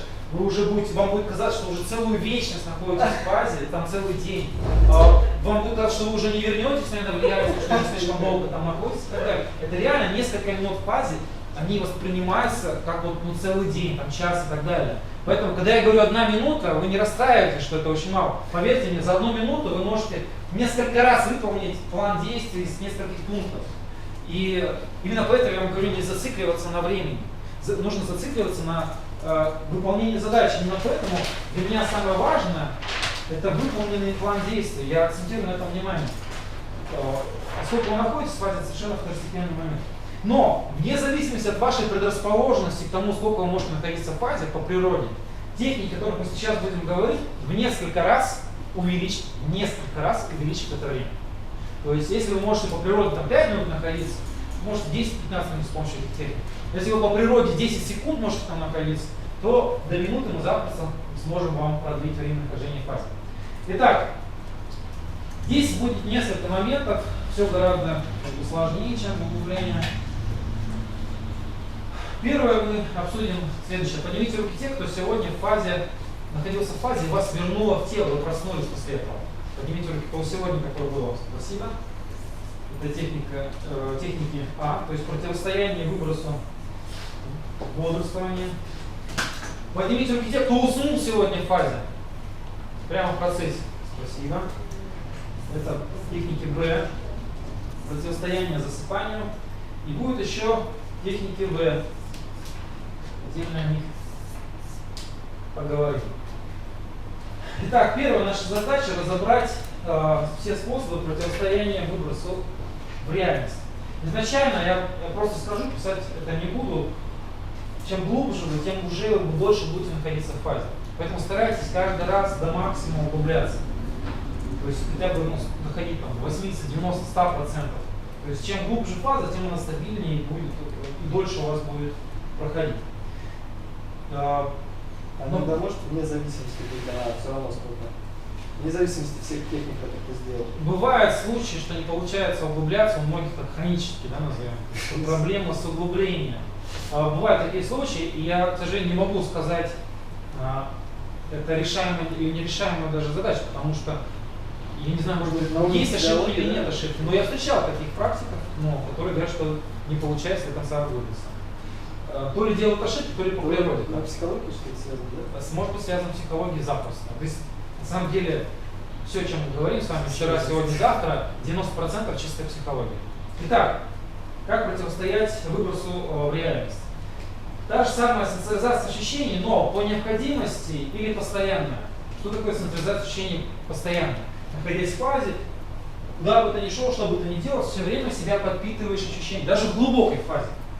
То есть глубокая фаза, реалистично, но ты все равно постоянно пытаешься все трогать, разглядывать, то есть все время питаешь себя этими ощущениями, все время их испытываешь, это как воздух, реальность. Либо второй вариант, по необходимости, допустим, вы находитесь в реальной, реалистичной фазе, чувствуете, что вдруг она начинает расплываться, искажаться, сейчас все закончится. И только в этот момент начинаете снова все трогать и разглядывать. То есть применяете, по сути, углубление, возвращаетесь снова к фазе. Это постоянная или по необходимости синхронизация ощущений. То есть вы, как только возникает необходимость, вы тут же начинаете восполнять потерянные ощущения. Также из того, что вот я, как, к примеру, углублятор, есть еще прибор удержатор, тоже на какой-то фазе. Как только теряете фазу, даже нажимаете эту кнопку и вас углубит. Зацепка за фазу. Допустим, вы находитесь в фазе, она резко начинает пропадать, вы ничего не успеваете сделать, не разглядеть, не ощупать. Ну, допустим, всегда можно схватить руки, да? То есть руки всегда под руками. Вот. И вдруг вы чувствуете, все расплывается, искажается, все пропало, сейчас вы уже окажетесь в теле, хватаетесь за руки. И смысл в том, что вы вдруг получили ощущение. Вы лежите в кровати, вы чувствуете свое тело, чувствуете комнату, кровать, но руки, как вы их схватили там, вы не чувствуете свои физические руки, вы чувствуете те, которые схватили. И начиная с них, вы можете снова раскачаться, ну и попасть в фазу. То есть зацепка ощущениями. Вы не обязательно за руки можете схватиться, можете за какой-то предмет схватить. А язык можно? Язык прикусить, губу прикусить. То есть зацепиться за что-то ощущение. То есть самое смешно слышно в семинаре мужчина рассказывал, что по улице чувствует, все прекращается, вспомнил про эту технику, за что схватиться, хватается за столб фонарик. И вот, говорит, уже лежит дома, а столб так и держит, обнимает его. Начиная с этого столба, снова продолжает фазу. То есть цепляйтесь за ощущение. Силовое засыпание. Что это такое? Идете по фазе, чувствуете, она начинает прекращаться. Кстати, для углубления тоже работает. Чувствуете, фаза прекращается, сейчас закончится. Вот уже начинаете это чувствовать. Просто ложитесь прямо в фазе. Как будто бы хотите заснуть несколько секунд. Просто ложитесь в любом месте, на пол, на землю, несколько секунд, как будто бы засыпаете по-настоящему. Но не засыпаете, делайте вид, что засыпаете. Буквально через 2-3 секунды встаете, и пространство стабилизированное и четкое. А так можно заснуть? Конечно. Поэтому я говорю 2-3 секунды, иначе уснете. Очень аккуратно с этим действовать. То есть изобразили засыпание. На самом деле не обязательно при тренировке, при практике, не обязательно даже ложиться, его можно воспроизвести по пути. И это действительно сразу же вас возвращает обратно к фазе. Опять же, техник огромное количество, здесь бесполезно все их сейчас перечислять. Теперь следующая тема – противостояние засыпанию. Как нам не уснуть в фазе? Здесь есть парочку важных моментов. Первое – постоянное понимание возможности заснуть. То есть вы постоянно должны помнить, что вы можете отключиться и уснуть. Казалось бы мелочь, но вот это постоянное осознание факта, что ты можешь отключиться, очень сильно активизирует ваше, фокусирует внимание и сознание. То есть ты, зная то, что можешь отключиться, ты гораздо внимательнее поступаешь в каких-то событиях, не отвлекаешься, и это удерживает твое сознание. Но при этом самым важным, наверное, является фактор оставаться наблюдателем. Сейчас объясню, что это означает. Быть наблюдателем. Не совсем, конечно, неверные слова, но в чем смысл? Надо там люди заставлять что-то делать. Вот я к этому. Допустим, вы идете по улице. Характерный пример. Вот вы идете в фазе по улице. Вдруг вы видите кучку людей, что-то там обсуждают. Вам становится интересно, что они там обсуждают, да? Ты подходишь, и вдруг что-то интересное, ты начинаешь, как бы ты еще понимаешь, что фазу, тебе интересно там прокомментировать, что-то сказать. И вот ты вмешался в стороннее событие, да, которое было само по себе, не индуцированное тобой. Вот если ты вмешиваешься в эти события, вероятность того, что ты уснешь во время общения с этой группой людей, она очень высокая. Поэтому старайтесь следовать чисто вот своим заранее определенным целям. Вот я иду туда, делаю это, не отвлекаться ни на какие мелочи. Потому что, вот правильно было сказано, если ты повелся на что-то, скорее всего ты уснешь и это превратится в обычный сон. Я жил когда еще в Москве и на семинарах как бы всегда мотивируешься дополнительно какие-то вещи, которые забываешь. Тоже говорю, там пройду, что-то съесть, и тут в фазу попадаю, думаю, я сам давно ничего в фазе не ел. Тоже холодильник, открываю его, а он завален плавленными сырками, просто они даже вываливаются от него. Я в реальности люблю плавленые сырки, то есть я их сильно люблю, но во сне я подумал в фазе, что могло быть и что-то повкуснее, чем плавленые сырки. Думаю, ладно, пойду и свой план действия осуществлять. Пытаюсь закрыть дверцу холодильника, сырки выпадут и не дают. И я начинаю складывать обратно, снова пытаться закрыть дверь, они снова выпадают. В этот момент я уже спал, фаза закончилась. То есть вот эта привычка, что надо закрыть дверь обязательно, она меня выключила. То есть я не мог закрыть дверь, они выпадывали с руки, я их поднимал, снова пытался закрыть дверь, они снова выпадывали. То есть здесь у нас по голове бьют, если мы не закрываем, да, дверь холодильника. Эта привычка, она у нас все время есть, даже в фазе она меня в этом случае сразу же выбила из опыта. А теперь мы подходим к интересному моменту. Смотрите, мы можем проснуться из фазы, да, в бодрствование попасть. Мы можем уснуть. Подскажите мне, пожалуйста, а что еще может с нами случиться? Шокирующий факт.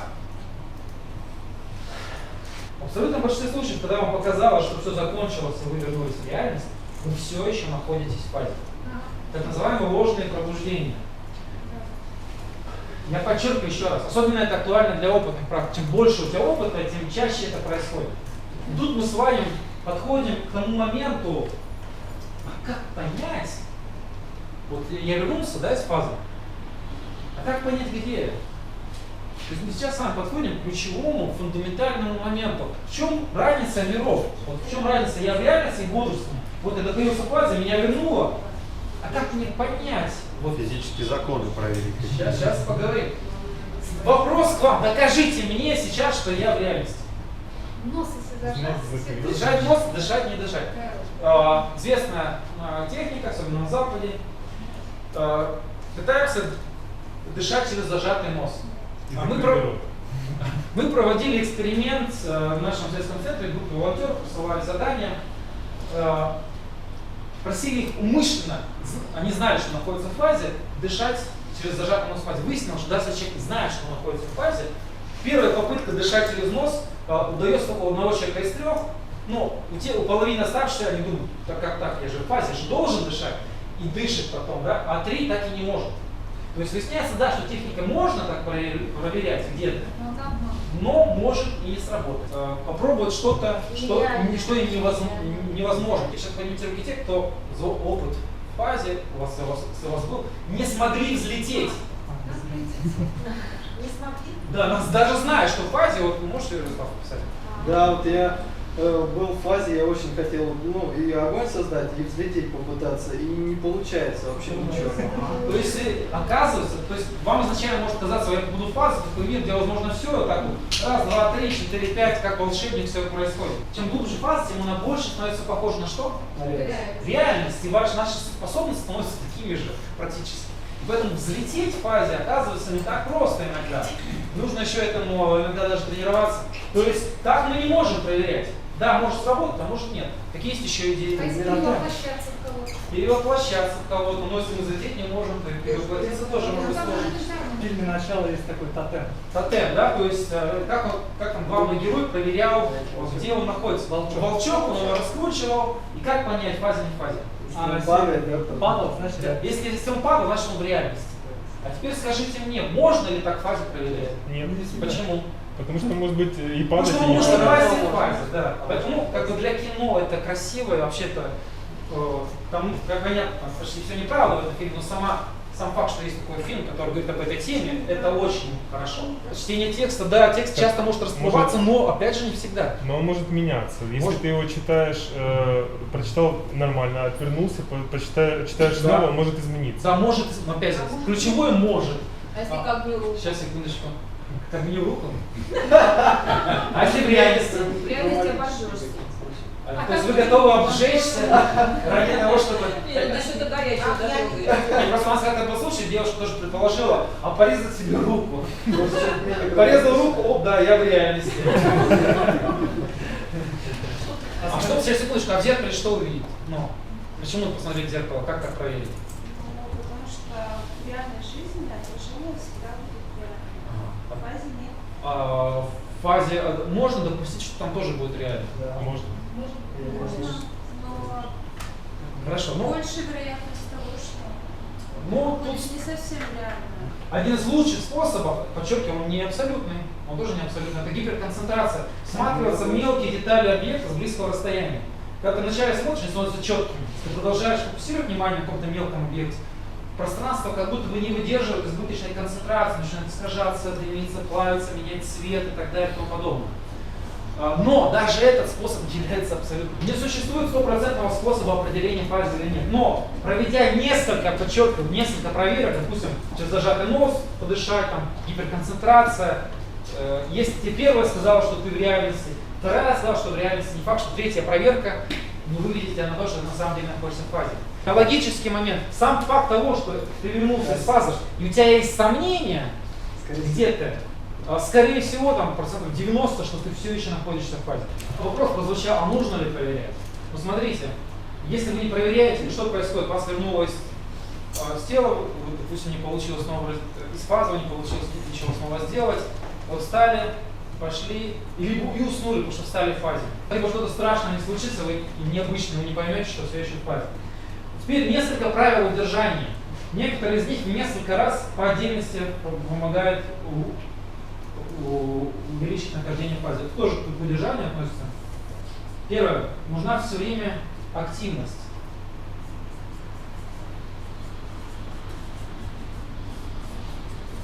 Мы все время должны что-то делать, все время куда-то стремиться, все время что-то осуществлять. Я по рассказам об опыте, как правило, заранее предвижу, что произойдет. Допустим, человек приходит и рассказывает, что он подходит, разделился с телом, подходит к окну, начинает разглядывать. Я уже знаю, что сейчас, скорее всего, он скажет, что фаза закончилась. Почему? Да, он подошел, расслабился, ничего не делает, разглядывает издалека пространство. Чтобы быть активным, что вам нужно? План действий должен быть. 2-3 пункта. Причем заранее определенно. У меня в любой момент, даже сейчас говорю о плане действия, я тут же автоматом вспоминаю свой план действий, что вдруг я сейчас в фазе, да? То есть я всегда знаю план действий, всегда знаю, что я буду делать в фазе. Опытного практика, развитого, от новичка всегда отличает наличие всегда плана действий на каждую фазу. Понятно, там, если 10 фаз за ночь, может быть, ты не всегда к плану подойдешь, но это твое личное желание. Но план должен быть всегда. Именно по этой причине у вас, смотрите, был обязательный план действий. Когда я раньше не давал план действий, людям так и говорю, можно это, можно то, можно другое, можно третье. Выберите себе все. Да, мы сейчас выберем. А в итоге вы подали фазу, стояли, оп, и что дальше? Миллиард возможностей, какую из них выбрать. В итоге мне на это надоело смотреть, и я стал всем давать обязательный план. И как только это произошло, то есть раньше люди вставали, разделились, и что дальше? Потоптался, подумал, фаза закончилась. Теперь у вас есть зеркало, беда, личная цель, вы стали на автомате, пошли осуществлять, и сам факт того, что вы стремитесь осуществить первую задачу, потом вторую, потом третью, это уже вас удерживает. И качество фаз во время семинара значительно возросло, и длительность, потому что люди стали стремиться к осуществлению задач. И при этом советую, знаете, как пользоваться планом действий. Допустим, первая задача у вас дойти к зеркалу. Пока идете к зеркалу, уже думаете о следующих задачах. К зеркалу подходите, план выполнен, все, тут же ты идешь к еде. Пока идешь к еде, уже думаешь в голове, что будет после этого. И получается, знаете, такой вот канат. Ты просто по нему тянешься, и ты интуитивно выполняешь все необходимые действия, чтобы удерживаться в фазе. То есть план действий, он крайне необходим для качественного переживания того. И теперь, смотрите, у вас обязательно было сенсоризацию попробовать, углубление. И теперь еще одна обязательная вещь к завтрашнему дню, которую мы будем спрашивать у всех, кто будет попадать в фазу. Повторный выход. Как это выглядит? Вы приходите завтра и расскажете, я попал в фазу, там что-то сразу к зеркалу, выполнил задачу, вернул, тут меня вернул обратно, и мы все вместе говорим и вы говорите, и тут же я снова пытаюсь разделиться, попасть к зеркалу и так далее и тому подобное. Запомните, типичная фаза, это не один раз ты попал в нее и тебя вернуло из нее. Как правило, 3-4 раза подряд попадаешь в фазу, это считается за одну фазу. То есть тебя вернуло из нее, ты берешь и сразу же действуешь так, как будто только что проснулся. То есть... Должно быть 5 планов? Что? Должно быть 5 планов или все по одному? На самом деле, достаточно один раз план выполнить, но у нас на семинаре, чтобы не мучиться, мы все одно и то же пока делаем. Потом, естественно, задача меняется. Если только это не задача, допустим, у меня эксперименты, иногда месяцами не те же задачи должен делать, чтобы получить какие-то сведения. А почему повторный выход так часто работает? Да потому что абсолютное большинство возвращений тела ложное. Абсолютное большинство. Именно это мы используем повторный выход. Не могу никуда переместиться, и вот меня либо тело возвращает, к основному тело возвращает. Чтобы не возвращал тело при закрытии глаз, нужно, допустим, вот я иду, закрываю глаз, все внимание, что я иду, допустим, в Париже. То есть не статично, а в процессе. А я пытаюсь придумать, что меня перенесет сейчас. Это разные техники. Есть техника, когда ты можешь открыть глаза, фиксировать внимание и полетишь туда. Да, А но есть, вместо есть, полета обратно. есть техника, что ты фокусируешь внимание не на ощущениях, ты идешь где-то, и просто закрываешь глаза, ты понимаешь, что ты уже, например, там, в Париже, на Луне и так далее, откроешь глаза, и там действительно будет. Или я вот лечу, и обратно в тело прилетаю. Это признак недостаточной фокусировки на цели. Вот проще всего там дверь открыть. Самая простая техника разделения – это разделение, перемещение – это при разделении. То есть вы когда начинаете выкатываться, все внимание, что вы уже находитесь в нужном вам месте. Вы выкатитесь сразу там. Теперь у нас большая интересная тема такая. Информация? Да, получение информации фазами. Расскажите мне, за счет чего, откуда вообще мы можем оттуда информацию получать? Скажите мне все возможные варианты, я их просто перечислю и выпишу. Подсознание, допустим, информационное поле, что еще? Хроники Акаши. Большую часть я не знаю, что это такое, но я выпишу. Принцип голограммы может быть. Потому что все, что есть во Вселенной, есть в человеке. Хорошо, я не знаю, что это принцип голограммы, но я выпишу. Сейчас вы поймете зачем. Зачем я это все выписывал? И тем самым я хотел показать, что вне зависимости от ваших взглядов на природу явлений, допустим, вы допускаете какие-то эзотерические, мистические корни этого феномена, для вас что возникает? Информационные поля, хроники Акаши, там, голограммы, да, там, неважно, но с вашей точки зрения это является объяснением, да, откуда это может пойти. Если вы прагматичный человек, для вас это подсознание, там, ресурс мозга и так далее и тому подобное. То есть возникает очень интересная, уникальная вещь, что вне зависимости от того, как вы объясняете природу данного явления, оно имеет объяснение с точки зрения того, откуда информация там может браться. И именно по этой причине мы с вами о теориях никогда не говорим. Они не важны. Важно то, что это есть, и с какой бы стороны вы ни подошли, информацию оттуда точно можно получить. Давайте мы лучше поговорим с вами о более конкретных вещах. Какая именно может быть информация? Тут самое интересное. Наперед забегая, как получить, на самом деле, это не такой уж сложный вопрос. И как проверить, тоже не такой сложный, при условии, если вы правильно подходите именно к этому вопросу, какая информация оттуда может быть доступна. Но перед тем, как поговорить непосредственно о самой информации, хочу спросить у вас вот такой вопрос. Пройдем эксперимент. Подскажите мне, вот поднимите руки, кто вот считает, что в фазе можно узнать все. То есть ограничений нет. Вот не стесняйтесь, поднимите руки. Прошу, спасибо. Поднимите руки те, кто считает, что в фазе есть какое-то ограничение. Ну, 50-50, да? 50 на 50. А теперь другой вопрос, который исходит из этого. Вот смотрите, допустим, единица – это ваше знание, вот все ваши знания и навыки вашего мозга, как бы вашего мышления, все, что вы знаете и можете сделать, ресурс интеллектуальный, это вот единица. Скажите мне, отказались бы вы от того, если бы вы хотя бы получили, даже не 2, а, допустим, отказались бы хотя бы на 25% умножить свой ресурс сознания, на четверть. То есть это не так плохо, да, знать хотя бы на четверть больше. Хотя бы на четверть, это уже никто бы не отказался. А если, там, не знаю, в 3 раза больше знать, вы можете представить знать в 2 раза больше? Ты уже представить не можешь, потому что ты в лимите собственных знаний. Да? Тут небольшое увеличение уже на самом деле сумасшедшие возможности, да, предполагает. А тут, когда я вам спрашиваю, что можно ли все, как бы, да, все можно, но согласитесь, даже если ты можешь хотя бы в 2 раза увеличить, узнать больше, чем ты знаешь в реальности, это уже, мягко говоря, неплохо, да, это уже уровень гениальности и так далее. А вот теперь самое интересное. Я человек очень прагматичный, материалистичный, я стараюсь максимально приземленно подходить к этому явлению. Так вот, даже исходя из моего прагматичного взгляда, вот эту единицу вашего ресурса нужно минимум на 3 порядка умножить. И это является ресурсом фазы. При том, что хотя бы на 25% больше знать или в 3 раза больше знать уже неплохо, я с самой приземленной точки зрения считаю, что минимальный ресурс это где-то 1000 раз больше, чем вы сейчас знаете и можете. Этот ресурс настолько огромен, что главная проблема его использования это именно неумение им пользоваться. Он настолько огромен, что вы настолько примитивно, как правило, подходите к этому вопросу, что у вас ничего может не получаться, потому что вы не осознаете сам масштаб, с чем вы сталкиваетесь. Именно поэтому возникает, как правило, сложность. Можно понимание на конкретном примере? Допустим, я знаю там 30 тайских слов. То есть с помощью всего этого я смогу знать там 3000 слов? Нет, вот сейчас как раз мы об этом и поговорим. И вы сейчас четко поймете, в какую сторону вы пошли.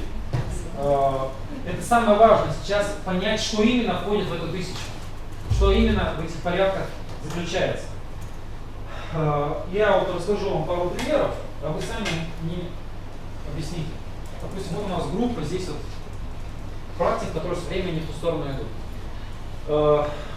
Как только человек начинает заниматься фазой, и я через это прошел, все через это проходят, ты вдруг понимаешь, что либо на опыте, что оттуда можно получить информацию, либо догадываешься, что оттуда можно получить информацию, и тут же у тебя возникает идея провести эксперимент, доказывающий, что ты можешь из фазы получить информацию. Какой эксперимент провести? Предложите. Ну, простой какой-то эксперимент, который доказал бы, что я могу оттуда узнавать то, чего не знаю в реальности. Давайте погоду назад нужно. Какой-то исторический факт. Побывать в каком-то месте. Самое простое — найти какую-то вещь дома, а потом проверить, есть ли она там. То есть кто-то карту какую-то положит на шкаф, к примеру, да? Ты слетаешь, посмотришь, потом расскажешь, или сам карту положишь. То есть, на самом деле, эксперименты, которые вы предлагали, они из того же типа, сейчас вы поймете. И вот человек знает, допустим, он столкнулся с фазой, нечаянно получил информацию, да? Сработало, он думает, так, а теперь надо это доказать в эксперименте. И ставит эксперимент, к примеру, с картами. Ставит его, тут у него до этого получалось, нечаянно. Второй раз с картами ставит эксперимент, и ничего не получается. Карта, как правило, не больше теории вероятности, но с той же вероятностью покажет, что ты в реальности будешь ее дергать, спонтанно называть. Да, вам могут многие говорить, что это получается, потом якобы получалось. Поверьте мне, как только доходит речь до реальных экспериментов, чтобы кто-то проверил, эти все люди куда-то исчезают, пропадают, а теперь другая группа людей. Конкретный случай с семинаром. Как-то, мне уже не помню, сколько лет назад, 2-3 года назад, может даже больше, занимался молодой человек, он инженер. И он рассказал такую конкретную ситуацию в своей жизни. Он работал, может до сих пор работает, я не знаю, в компании, которая изготавливает роботизированные протезы. И у них была задача, им нужно было изготовить какой-то аналог американского протеза, только сделать его в несколько раз дешевле. И у них была вот рука, и нужно было в нее ставить, у них было задание сделать так, чтобы каждая фаланга у этой роботизированной руки управлялась отдельно. То есть, допустим, даже у нас палец отсюда управляется, да, живой, поэтому мы не можем фаланги по отдельности, да, как правило, сжимать.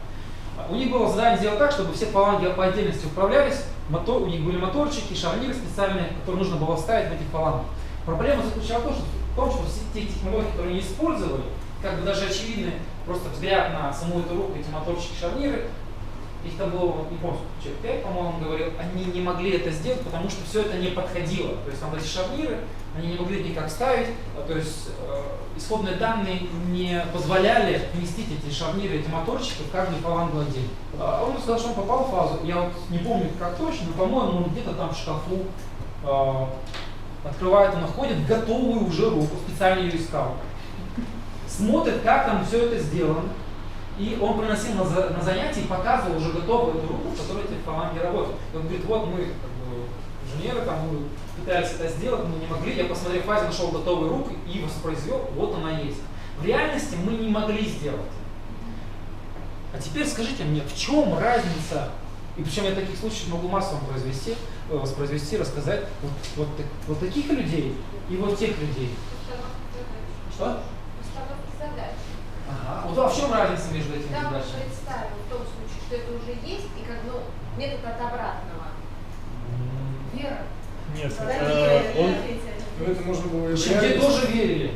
Это же нужно было и в Он реальности использовал- сделать, они просто еще не дошли до этого. Он использовал ресурс фактически своего мозга на основе всего накопленного опыта, и таким образом он создал некую А как модель. определить, получаемая информация относится к этому какому-то ресурсу или нет? То есть в этом на самом деле ключ. Ну, так что там уже был некий прототип, и ты над ним думаешь и в реале, и не в реале, да, то есть и в фазе, и ты додумался до этого непосредственно в фазе. На самом деле не совсем правильно. Сейчас я все поймете почему.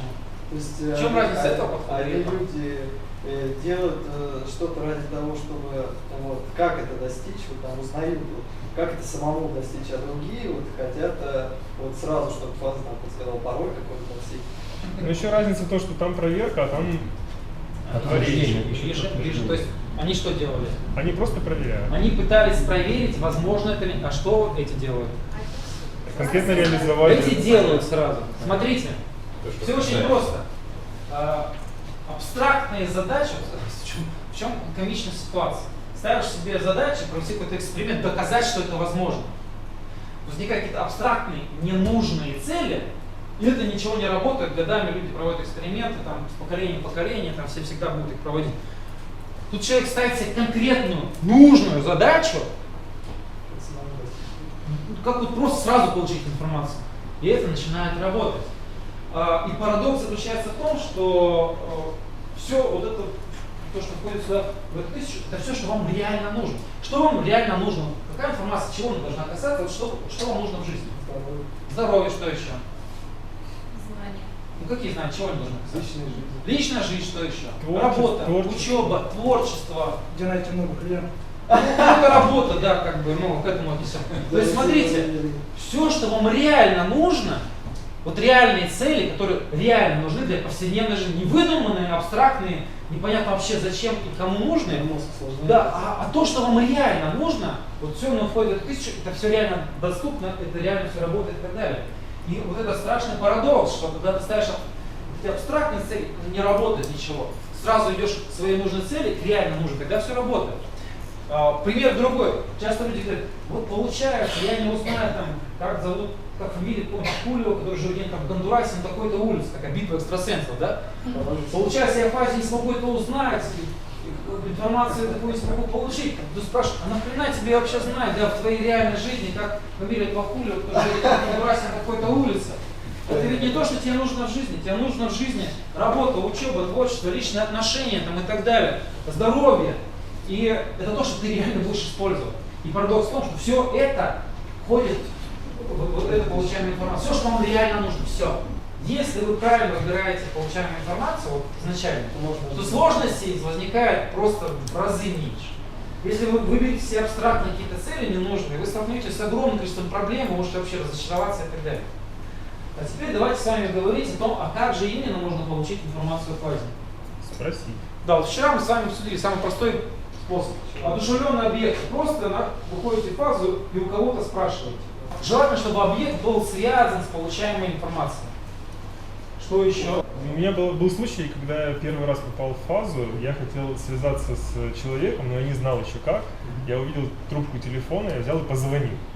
То есть, да, такое бывает, как назовем, неодушевленный объект. Да? То есть предметы фазы. Используя что-то. Да, что-то. Книги, записки, интернет. Еще подруга рассказывала, что она включила телевизор и в телевизоре посмотрела. Да, телевизор, включаешь программу, пока не находишь тебе нужную и так далее.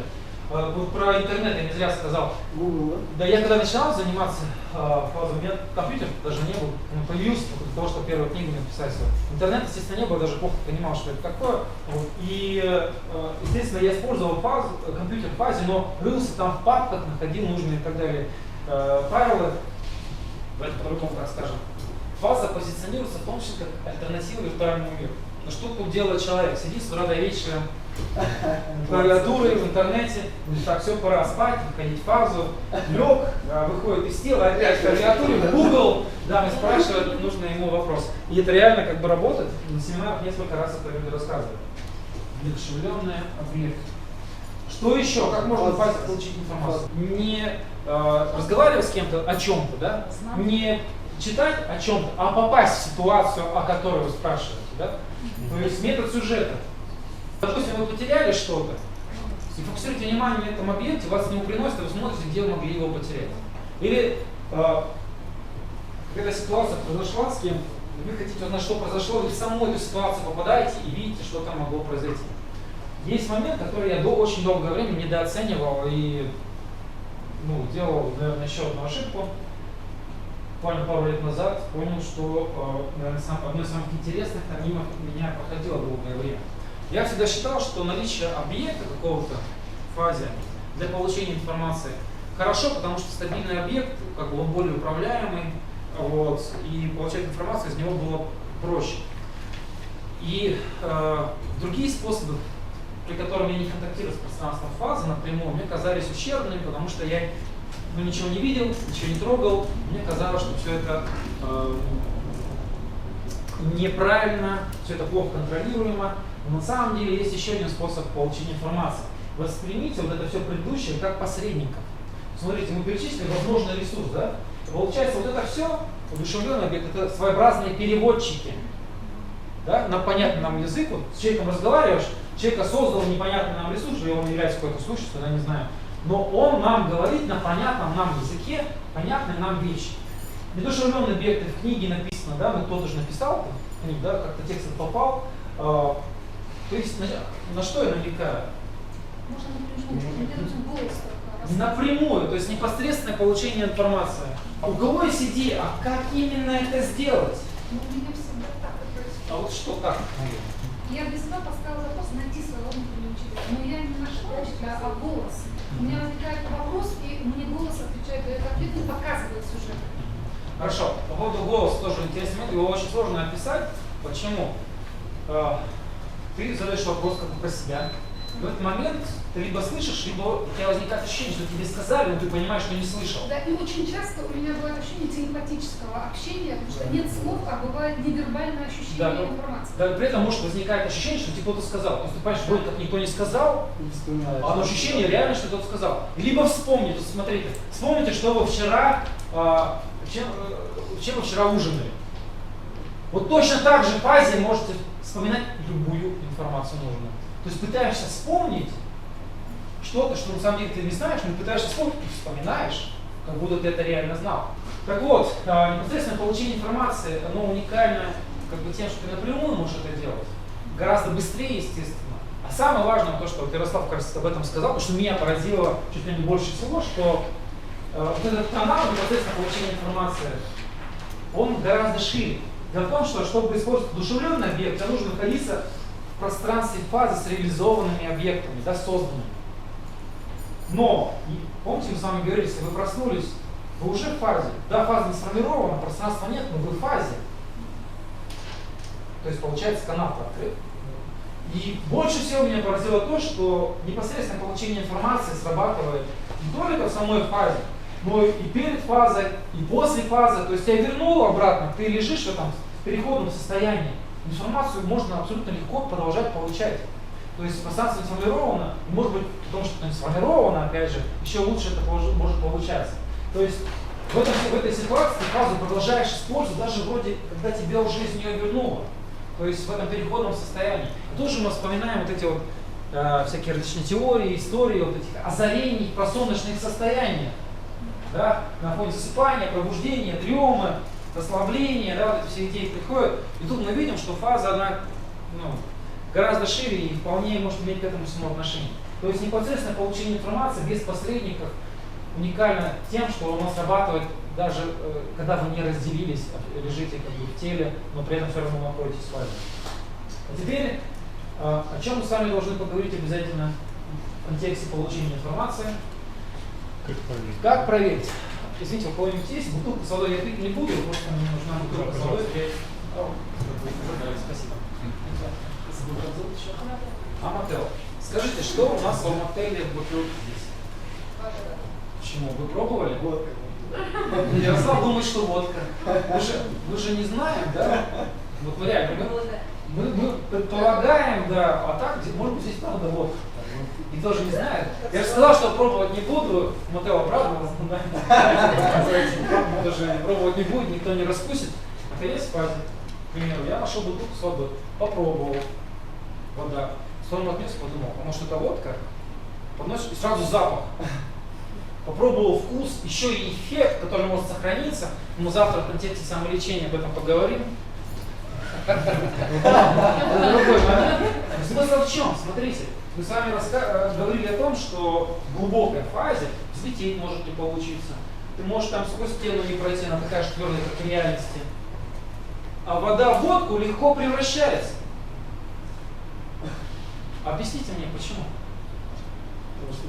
Потому что ты сам влияешь на... А почему я не могу на стену повлиять?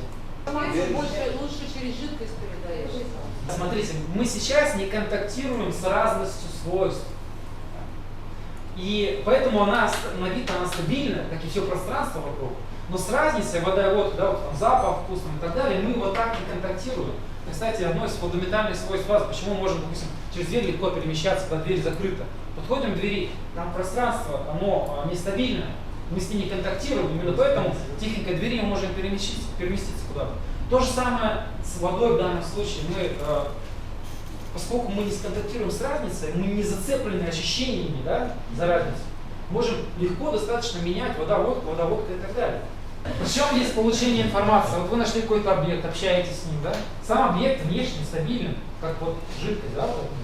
Он стабилен, вы его видите, можете трогать его, там, разглядеть, абсолютно достоверный, абсолютно идеально созданный объект, там ни одна компьютерная программа не прорисует настолько детализированного человека, еще и чтобы он увел себя, но плюс он реально там, тысячи, миллионы раз сильнее любой там, компьютерной программы. За несколько секунд, да? За мгновение он создает супер пространства детализированные, у которых еще есть свое поведение, которое полностью соответствует законам физики и так далее.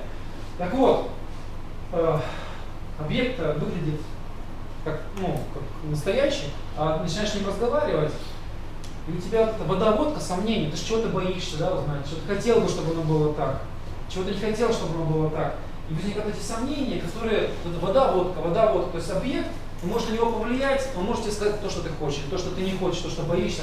В итоге он создан идеально, но из-за твоих ошибок, нечаянного воздействия на него, информация начинает искажаться. И в итоге нет никакой гарантии, что общаясь с объектом, вы получите достоверную информацию. Нужно знать какие-то подстраховочные моменты, как добиться нужной вам информации, правдивости информации. Подскажите мне, как понять правильная или неправильная информация? Еще раз спросить. Назовем это все одним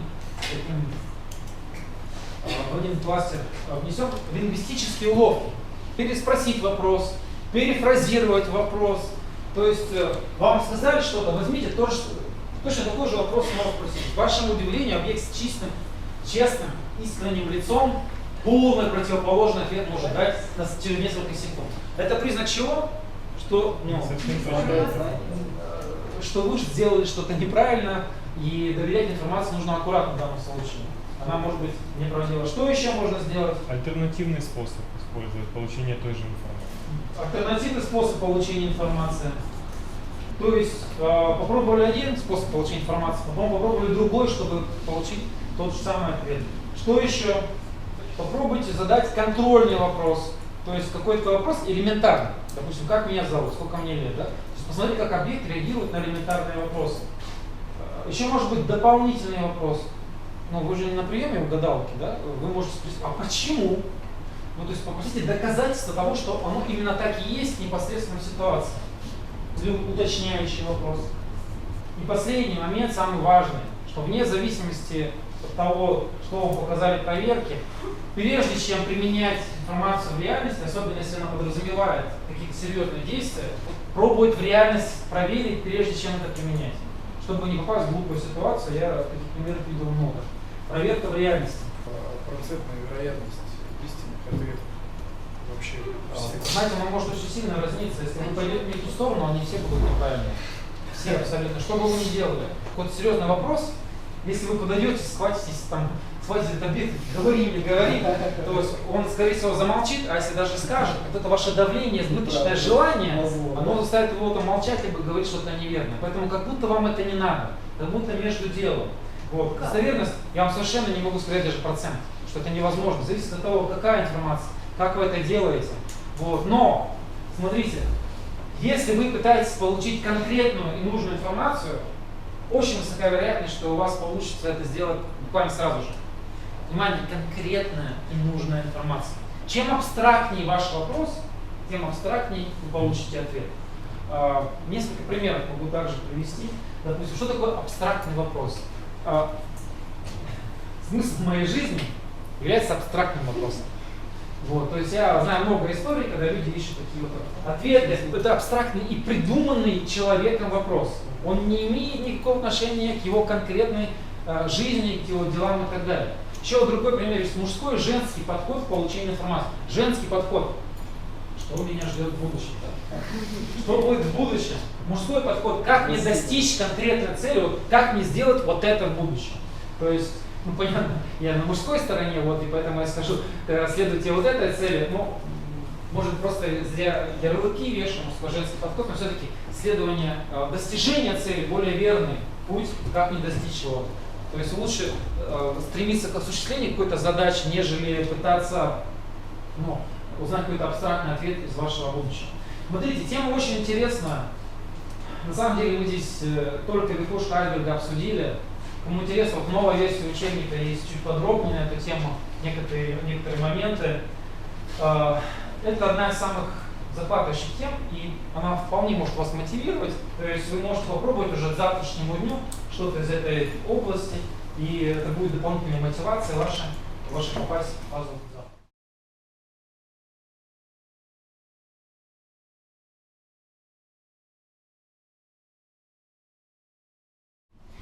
Какая у нас главная задача?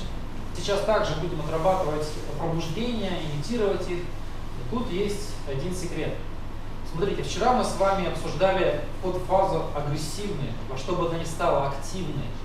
То есть мы ломились буквально в нее, техники все делали буквально во что бы то ни стало, концентрируясь на действиях. На самом деле существует еще один альтернативный вариант.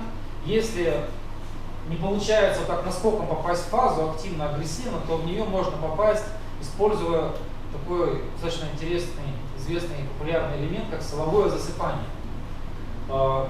Имитация засыпания, принудительное засыпание, там резкое расслабление ночью, на это похоже. Смысл его заключается в том, что вы либо отдельно как технику, либо вместе с техниками ведете себя так, как будто хотите уснуть. Если агрессивный подход не дает результата, то действие с желанием как будто бы уснуть параллельно значительно увеличивает эффективность. Давайте мы сначала потренируемся с этим силовым засыпанием, а потом включим его в алгоритм и все вместе будем отрабатывать. Итак, закрываем глаза.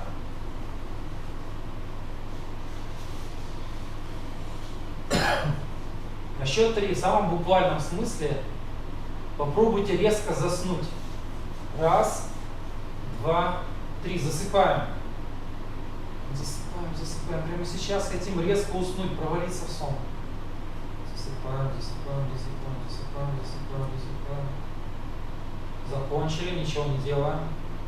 Внимание, не надо задумываться, не надо анализировать. Что, как, в самом буквальном смысле попробуйте резко заснуть, либо резко расслабиться. Вот еще на резкое расслабление это похоже. 1, 2, 3. Засыпаем. Проваливаемся в сон. Прямо сейчас засыпаем, засыпаем, засыпаем, засыпаем.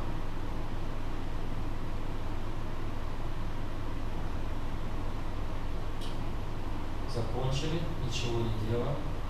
Как отдельный элемент он выполняется буквально несколько секунд. 1, 2, 3. Засыпаем. Засыпаем, засыпаем, проваливаемся, пытаемся резко уснуть прямо сейчас.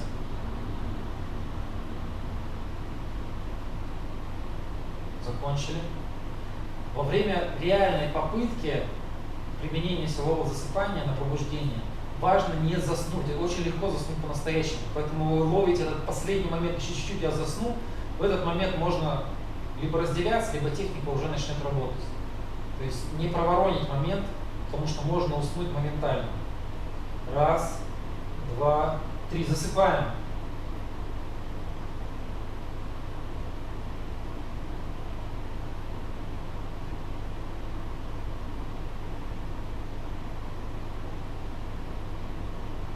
Закончили, ничего не делаем. техника уникальна. Смысл ее в том, что как только у вас возникают проблемы, допустим, не работают техники, не получается разделиться, не до конца получается разделиться, в любой сложный момент добавьте силовое засыпание параллельно действиям либо отдельно, и тут же проблема будет решена. Именно благодаря силовому засыпанию несколько лет назад мне удалось эффективность довести на пробуждении с 70% почти до 100%. То есть в тех случаях, когда не хватает агрессии, активности, я тут же начинаю делать, как будто бы засыпая все действия. И все начинает работать, если не идет активно. Раз, два, три. Засыпаем. Буквально попробуйте заснуть сейчас.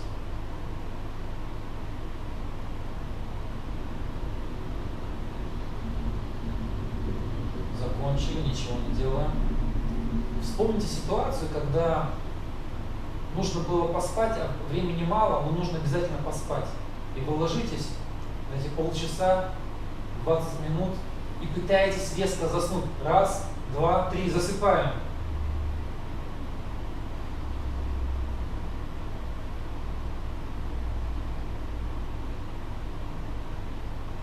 Закончили, ничего не делаем. Главное не засыпать. Это имитация засыпания, то есть начального шага засыпания. Засыпать по-настоящему мы не должны. Мы как будто бы обманываем свой мозг. Он думает, мы спим, ну хорошо, и обратно идет откат в нужное состояние. Раз, два, три, засыпаем.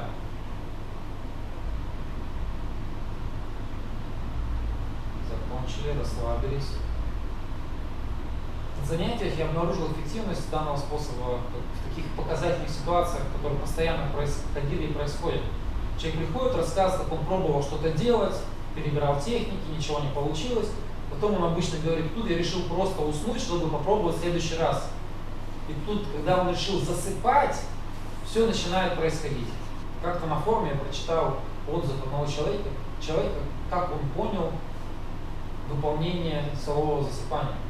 Он где-то читал учебники, смотрел там в семинаре, пробовал, у него ничего не получалось. И тут он описывает ситуацию, тоже пробовал силовое засыпание, ничего не получается. Тут говорит, я решил просто уснуть, раз ничего не получилось. И тут оно сработало, и тут я понял, что надо было просто попытаться заснуть, не засыпая. То есть не надо ничего придумывать. Мы сейчас с вами отрабатывали отдельное применение силового засыпания как технику. Так тоже можно делать. Допустим, вместо вращения, вместо визуализации рук вы можете несколько секунд имитировать засыпание. Но у вас будет немножко другое задание. Эту ночь мы все делали активно. Вот эту ночь вы продолжаете делать активно и агрессивно во что бы то ни стало, только в том случае, если вы все время засыпаете. Вам нужна активность. Во всех остальных случаях вы будете делать ровно наоборот. Все попытки должны осуществляться с параллельным выполнением силового засыпания. Теперь представляем, что вы пришли домой в 12 часов, завели будильник на 6 утра, ложитесь спать с мыслью, сейчас я засну до будильника, попытаюсь просто выспаться, но если я проснусь, то можно попробовать попасть в фазу. При этом держим в голове план действий, обязательно углубление, обязательно повторный выход. С этой мыслью мы постепенно засыпаем.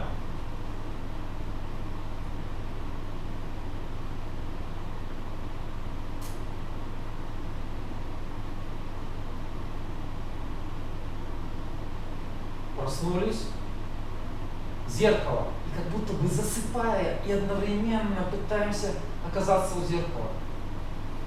То есть пытаемся его трогать, разглядывать и как будто бы уснуть вместе с этим. Не получилось. Пробуем взлететь и уснуть одновременно. То есть пытаемся так пассивно взлетать, как будто бы резко расслабляясь и взлетая. Пробуем встать. Пытаемся подняться и как будто бы уснуть одновременно. Пытаемся выкатиться влево, засыпая. Вправо. Тянемся и пытаемся уснуть одновременно. Тянемся вправо глазами, пытаемся одновременно уснуть. Не получилось. Вращение. Пытаемся раскрутиться в левую сторону, одновременно засыпаем. Прям пытаемся крутиться и засыпаем, проваливаемся. Еще на резкое расслабление. Это похоже, прям резко расслабляемся, пытаемся уснуть. Не работает техника плавания. Представляем, что плывем где-то в море и одновременно пытаемся уснуть. Плывем и засыпаем, как будто бы техника плавания – это техника засыпания. Прям гребем и пытаемся в сон уйти, уплыть в сон. Не работает вращение, снова пытаемся вращаться в левую сторону, тянемся в левую сторону за глазами и пытаемся одновременно уснуть. Тянемся, засыпаем, проваливаемся, засыпаем сильнее. Не работает. Снова техника плавания. Плывем в сон. Плывем и пытаемся уснуть.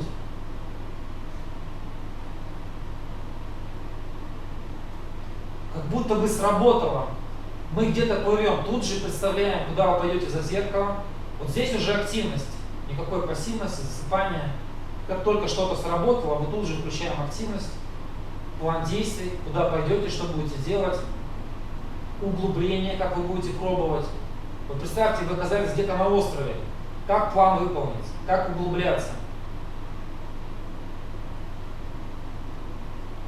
Допустим, вас вернуло обратно, у вас получился сразу еще повторный выход, но вас снова вернуло, повторный выход больше не получается. Вы лежите, думаете, отлично, я засну, проснусь и еще раз попробую. То есть этой мыслью вы опять засыпаете.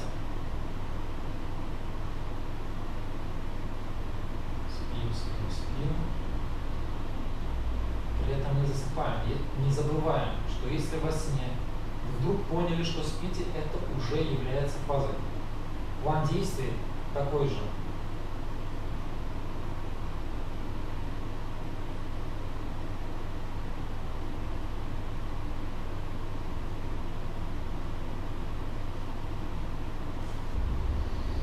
Просыпаемся с зеркала и одновременно уснуть пытаемся.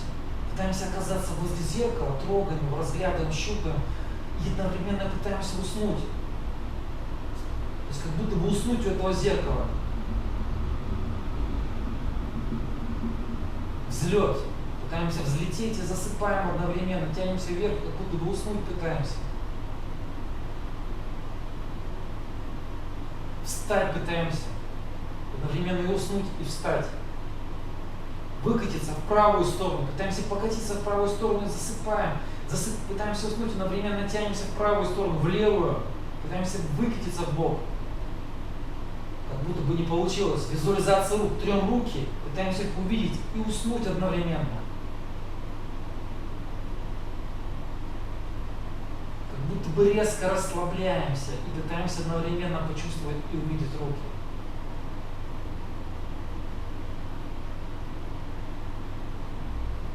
Не получается. Техника углубления. Ходим по комнате, все трогаем, разглядываем и одновременно как будто бы засыпаем. Не работает. Снова визуализация рук. Трем руки и пытаемся вместе с этим уснуть одновременно. Засыпаем, трем руки одновременно. Не работает. Углубление. Представляем, что ходим по комнате, все трогаем и разглядываем. И одновременно пытаемся уснуть вместе с этим. Трогаем, разглядываем, засыпаем одновременно, как будто бы в сон уходим. Не работает. Снова визуализация рук. Трем руки и засыпаем одновременно.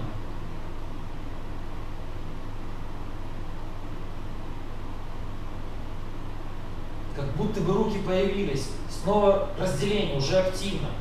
Техника сработала, уже никакой пассивности, засыпания, все агрессивно. Пытаемся встать.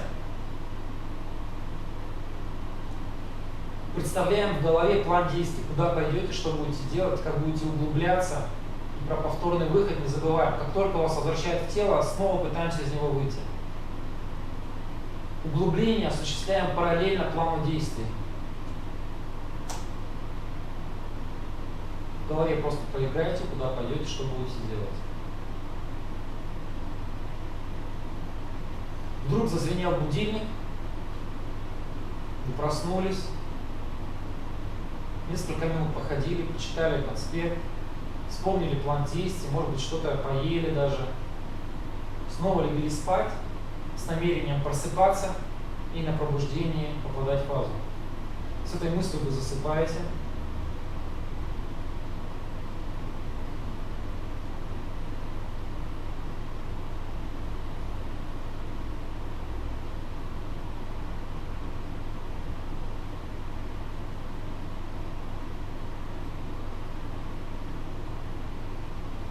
Я буду давать сейчас только два сигнала. Сигнал проснулись, сигнал сработало. Вы сами перебираете свои техники, все делаете, пытаясь заснуть. Самое главное, делайте это самостоятельно. Используя силовое засыпание все время. Спим.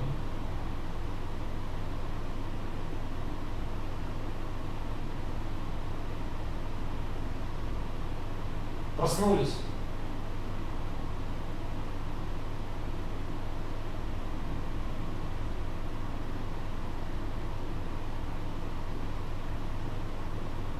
Делаем техники, пытаемся одновременно уснуть.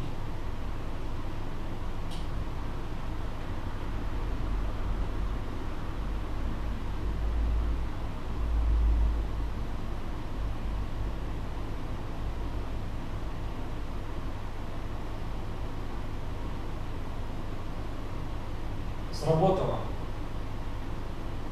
Уже активно разделение. В голове проигрываем план действий.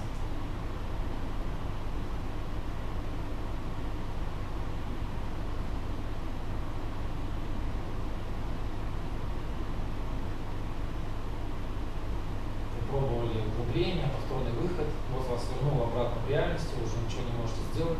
Думаете, отлично, сейчас засну, проснусь и еще раз попробую. С этой мыслью вы опять засыпаете.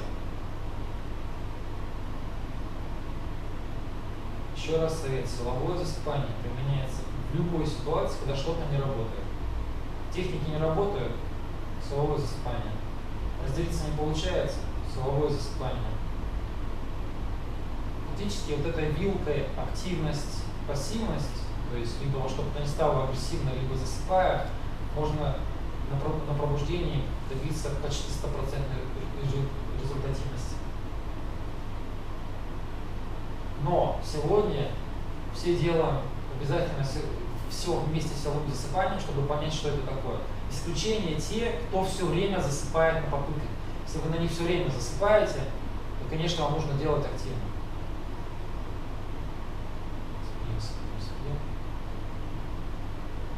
Проснулись. Все самостоятельно, вместе с силовым засыпанием.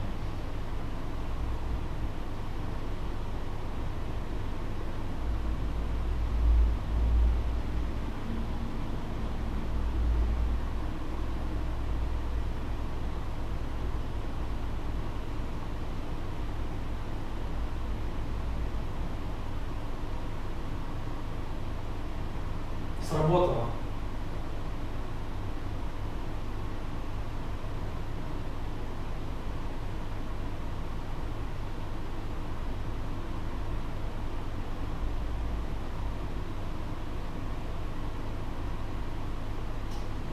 Разделение, план действий в голове, углубление, как будете повторный выход делать.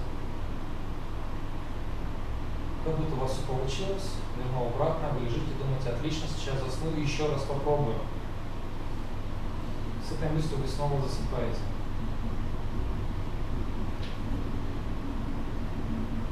Спим. Очень важно не заснуть при применении силового засыпания. Нужно имитировать начальную стадию засыпания, а потом ее прерывать и активно действовать, как только техника сработала. То есть мы немножко, вот помните, график был такой падение вероятности входа в фазу. Силовым засыпанием вы себе откатываете максимальную вероятность. Поэтому как только что-то сработало, дальше действие активное. Так, спим.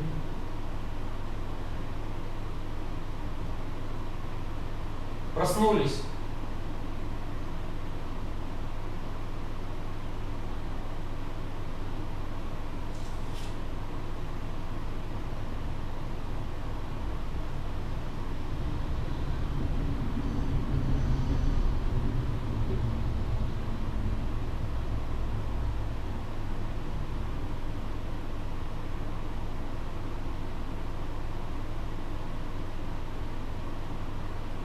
Сработало.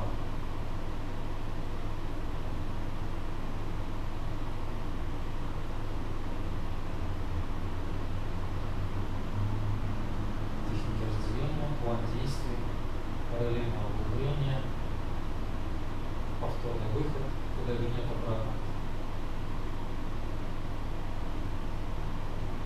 Как будто у вас все получилось, вас вернул обратно, вы думаете, отлично, сейчас засну, вот еще разок засну и еще раз попробуем. С этой мыслью вы снова засыпаете.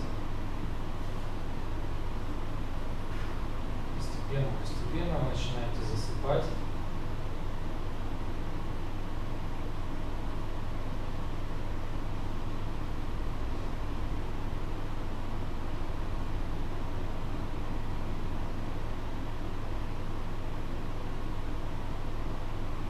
Проснулись.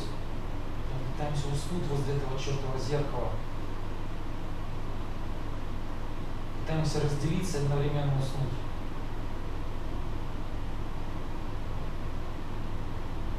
Первую технику и одновременно уснуть. Вторую технику и одновременно уснуть. Как будто бы техника вторая сработала. Разделение и дальнейшие действия. Прокрутите в голове.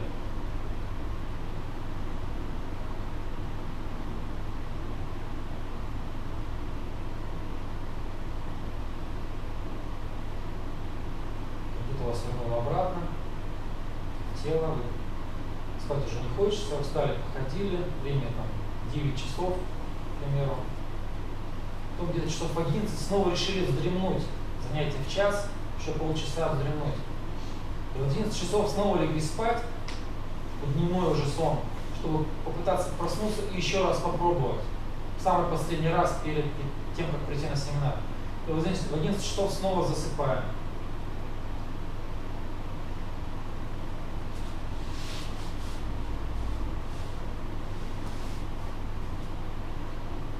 Проснулись.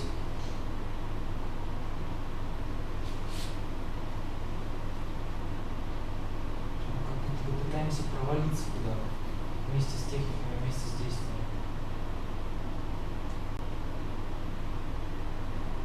Как будто пытаемся резко расслабиться вместе с техниками и действиями.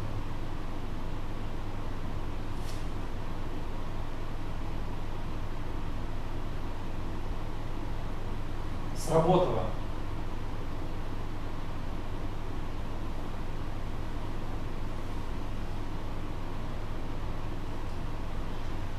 В голове план действий, куда пойдете, что будете делать, углубление.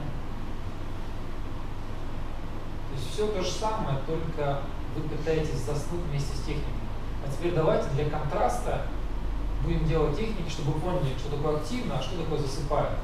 Допустим, техника вращения в левую сторону, активно, агрессивно, что бы то ни стало, пытаемся крутиться. Глаза в левую сторону поворачиваем, пытаемся раскрутиться в левую сторону. Тянемся, тянемся, тянемся в левую сторону, пытаемся во что бы то ни стало раскрутиться. А теперь в правую сторону, но засыпая. Прям засыпаем, как будто бы тянемся в правую сторону и хотим уснуть вместе с этим. В левую сторону активно, агрессивно, во что бы то ни стало, пытаемся прокрутиться. И в правую сторону, засыпая, пытаемся как будто бы уснуть и прокрутиться в правую сторону.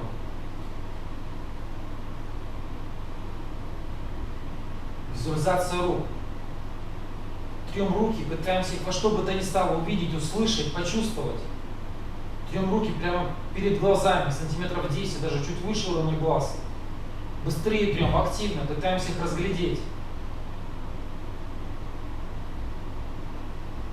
Теперь то же самое, но засыпая, пытаемся увидеть руки и уснуть вместе с этим.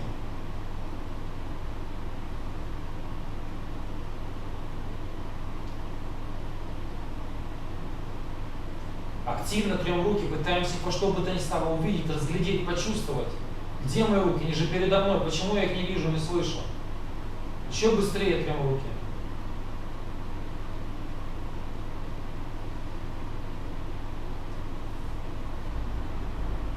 Теперь засыпая, трем руки, пытаемся одновременно как будто бы уснуть. Прям трем руки, пытаемся уснуть с помощью этого. Засыпаем, засыпаем, проваливаемся, проваливаемся. И пытаемся одновременно руки почувствовать.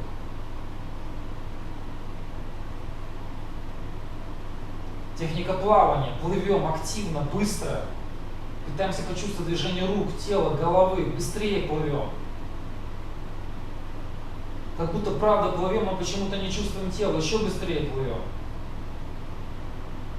Теперь то же самое, его засыпает. Как будто мы плывем в сон.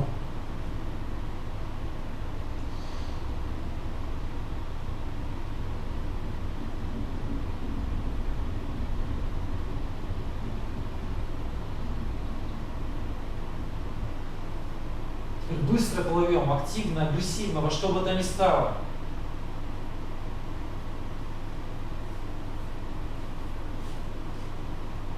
Еще быстрее, еще активнее. Пытаемся почувствовать себя плывущими.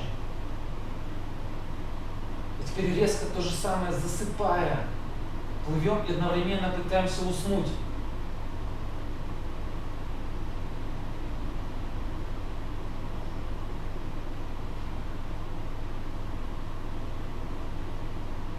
Углубление. Активно ходим по комнате, все трогаем, разглядываем, пытаемся перелиться в эту комнату.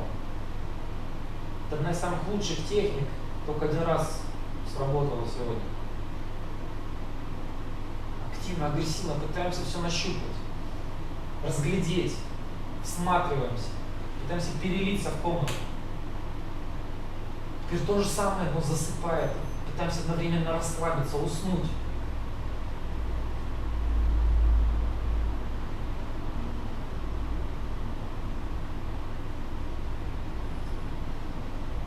В мир сна попадаем, трогаем, разглядываем, пытаясь одновременно отключиться.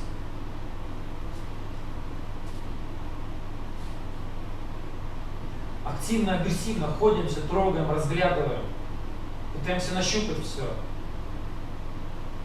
разглядеть все мелкие детали объектов с близкого расстояния. Пытаемся почувствовать себя в комнате, включаем максимум ощущений вестибулярных, тактильных, визуальных. Моторики по максимуму. Теперь то же самое, но засыпая.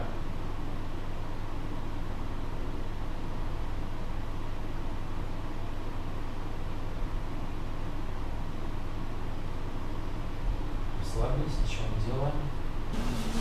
Непрямые техники, кстати, выполняются в любом положении тела, не обязательно засыпать на спине, к примеру. Смотрите, вот этот маневр с силовым засыпанием, он ключевой для того, чтобы добиться максимальной эффективности на пробуждении. В любой ситуации, когда что-то не работает, разделиться не получается, техники не работают, еще чего-то, как правило, добавляешь силовое засыпание, и оно тут же начинает работать. Вы спали, поэтому график вниз. И когда вы делаете силовое засыпание, оно вас возвращает сюда-обратно. Очень хорошо этот пример виден на технике монотонных раскачек. Есть такая техника, когда ты напрягаешь мышцы, пытаешься раскачать свою руку, реальную руку, невоображаемую, у тебя рука лежит, ты пытаешься напрягая мышцы ее раскачать. Сначала, допустим, силой, агрессией пытаешься ее раскачать, она лежит, не двигается. Потом ты берешь, как будто бы засыпаешь, одновременно давишь эту руку, и она тут же начинает идти. Но это на пробуждение, естественно, если сейчас это делать, оно не будет так работать. Хотя даже в прямом методе добавление силового засыпания значительно увеличивает эффективность. То есть, как только что-то не работает, начинаешь это делать не активно, а агрессивно, а как будто бы засыпая. И оно тут же начинает себя проявлять. То есть ваша задача, исходя из ситуации, всегда варьировать. Где-то добавлять активности, где-то делать как будто бы засыпая. Но завтра активно делают только те, кто все время засыпает на попытку. Все остальные потренируйтесь силовым засыпанием. Спасибо, что пришли. Завтра в час собираемся, побольше попыток в нем сделать.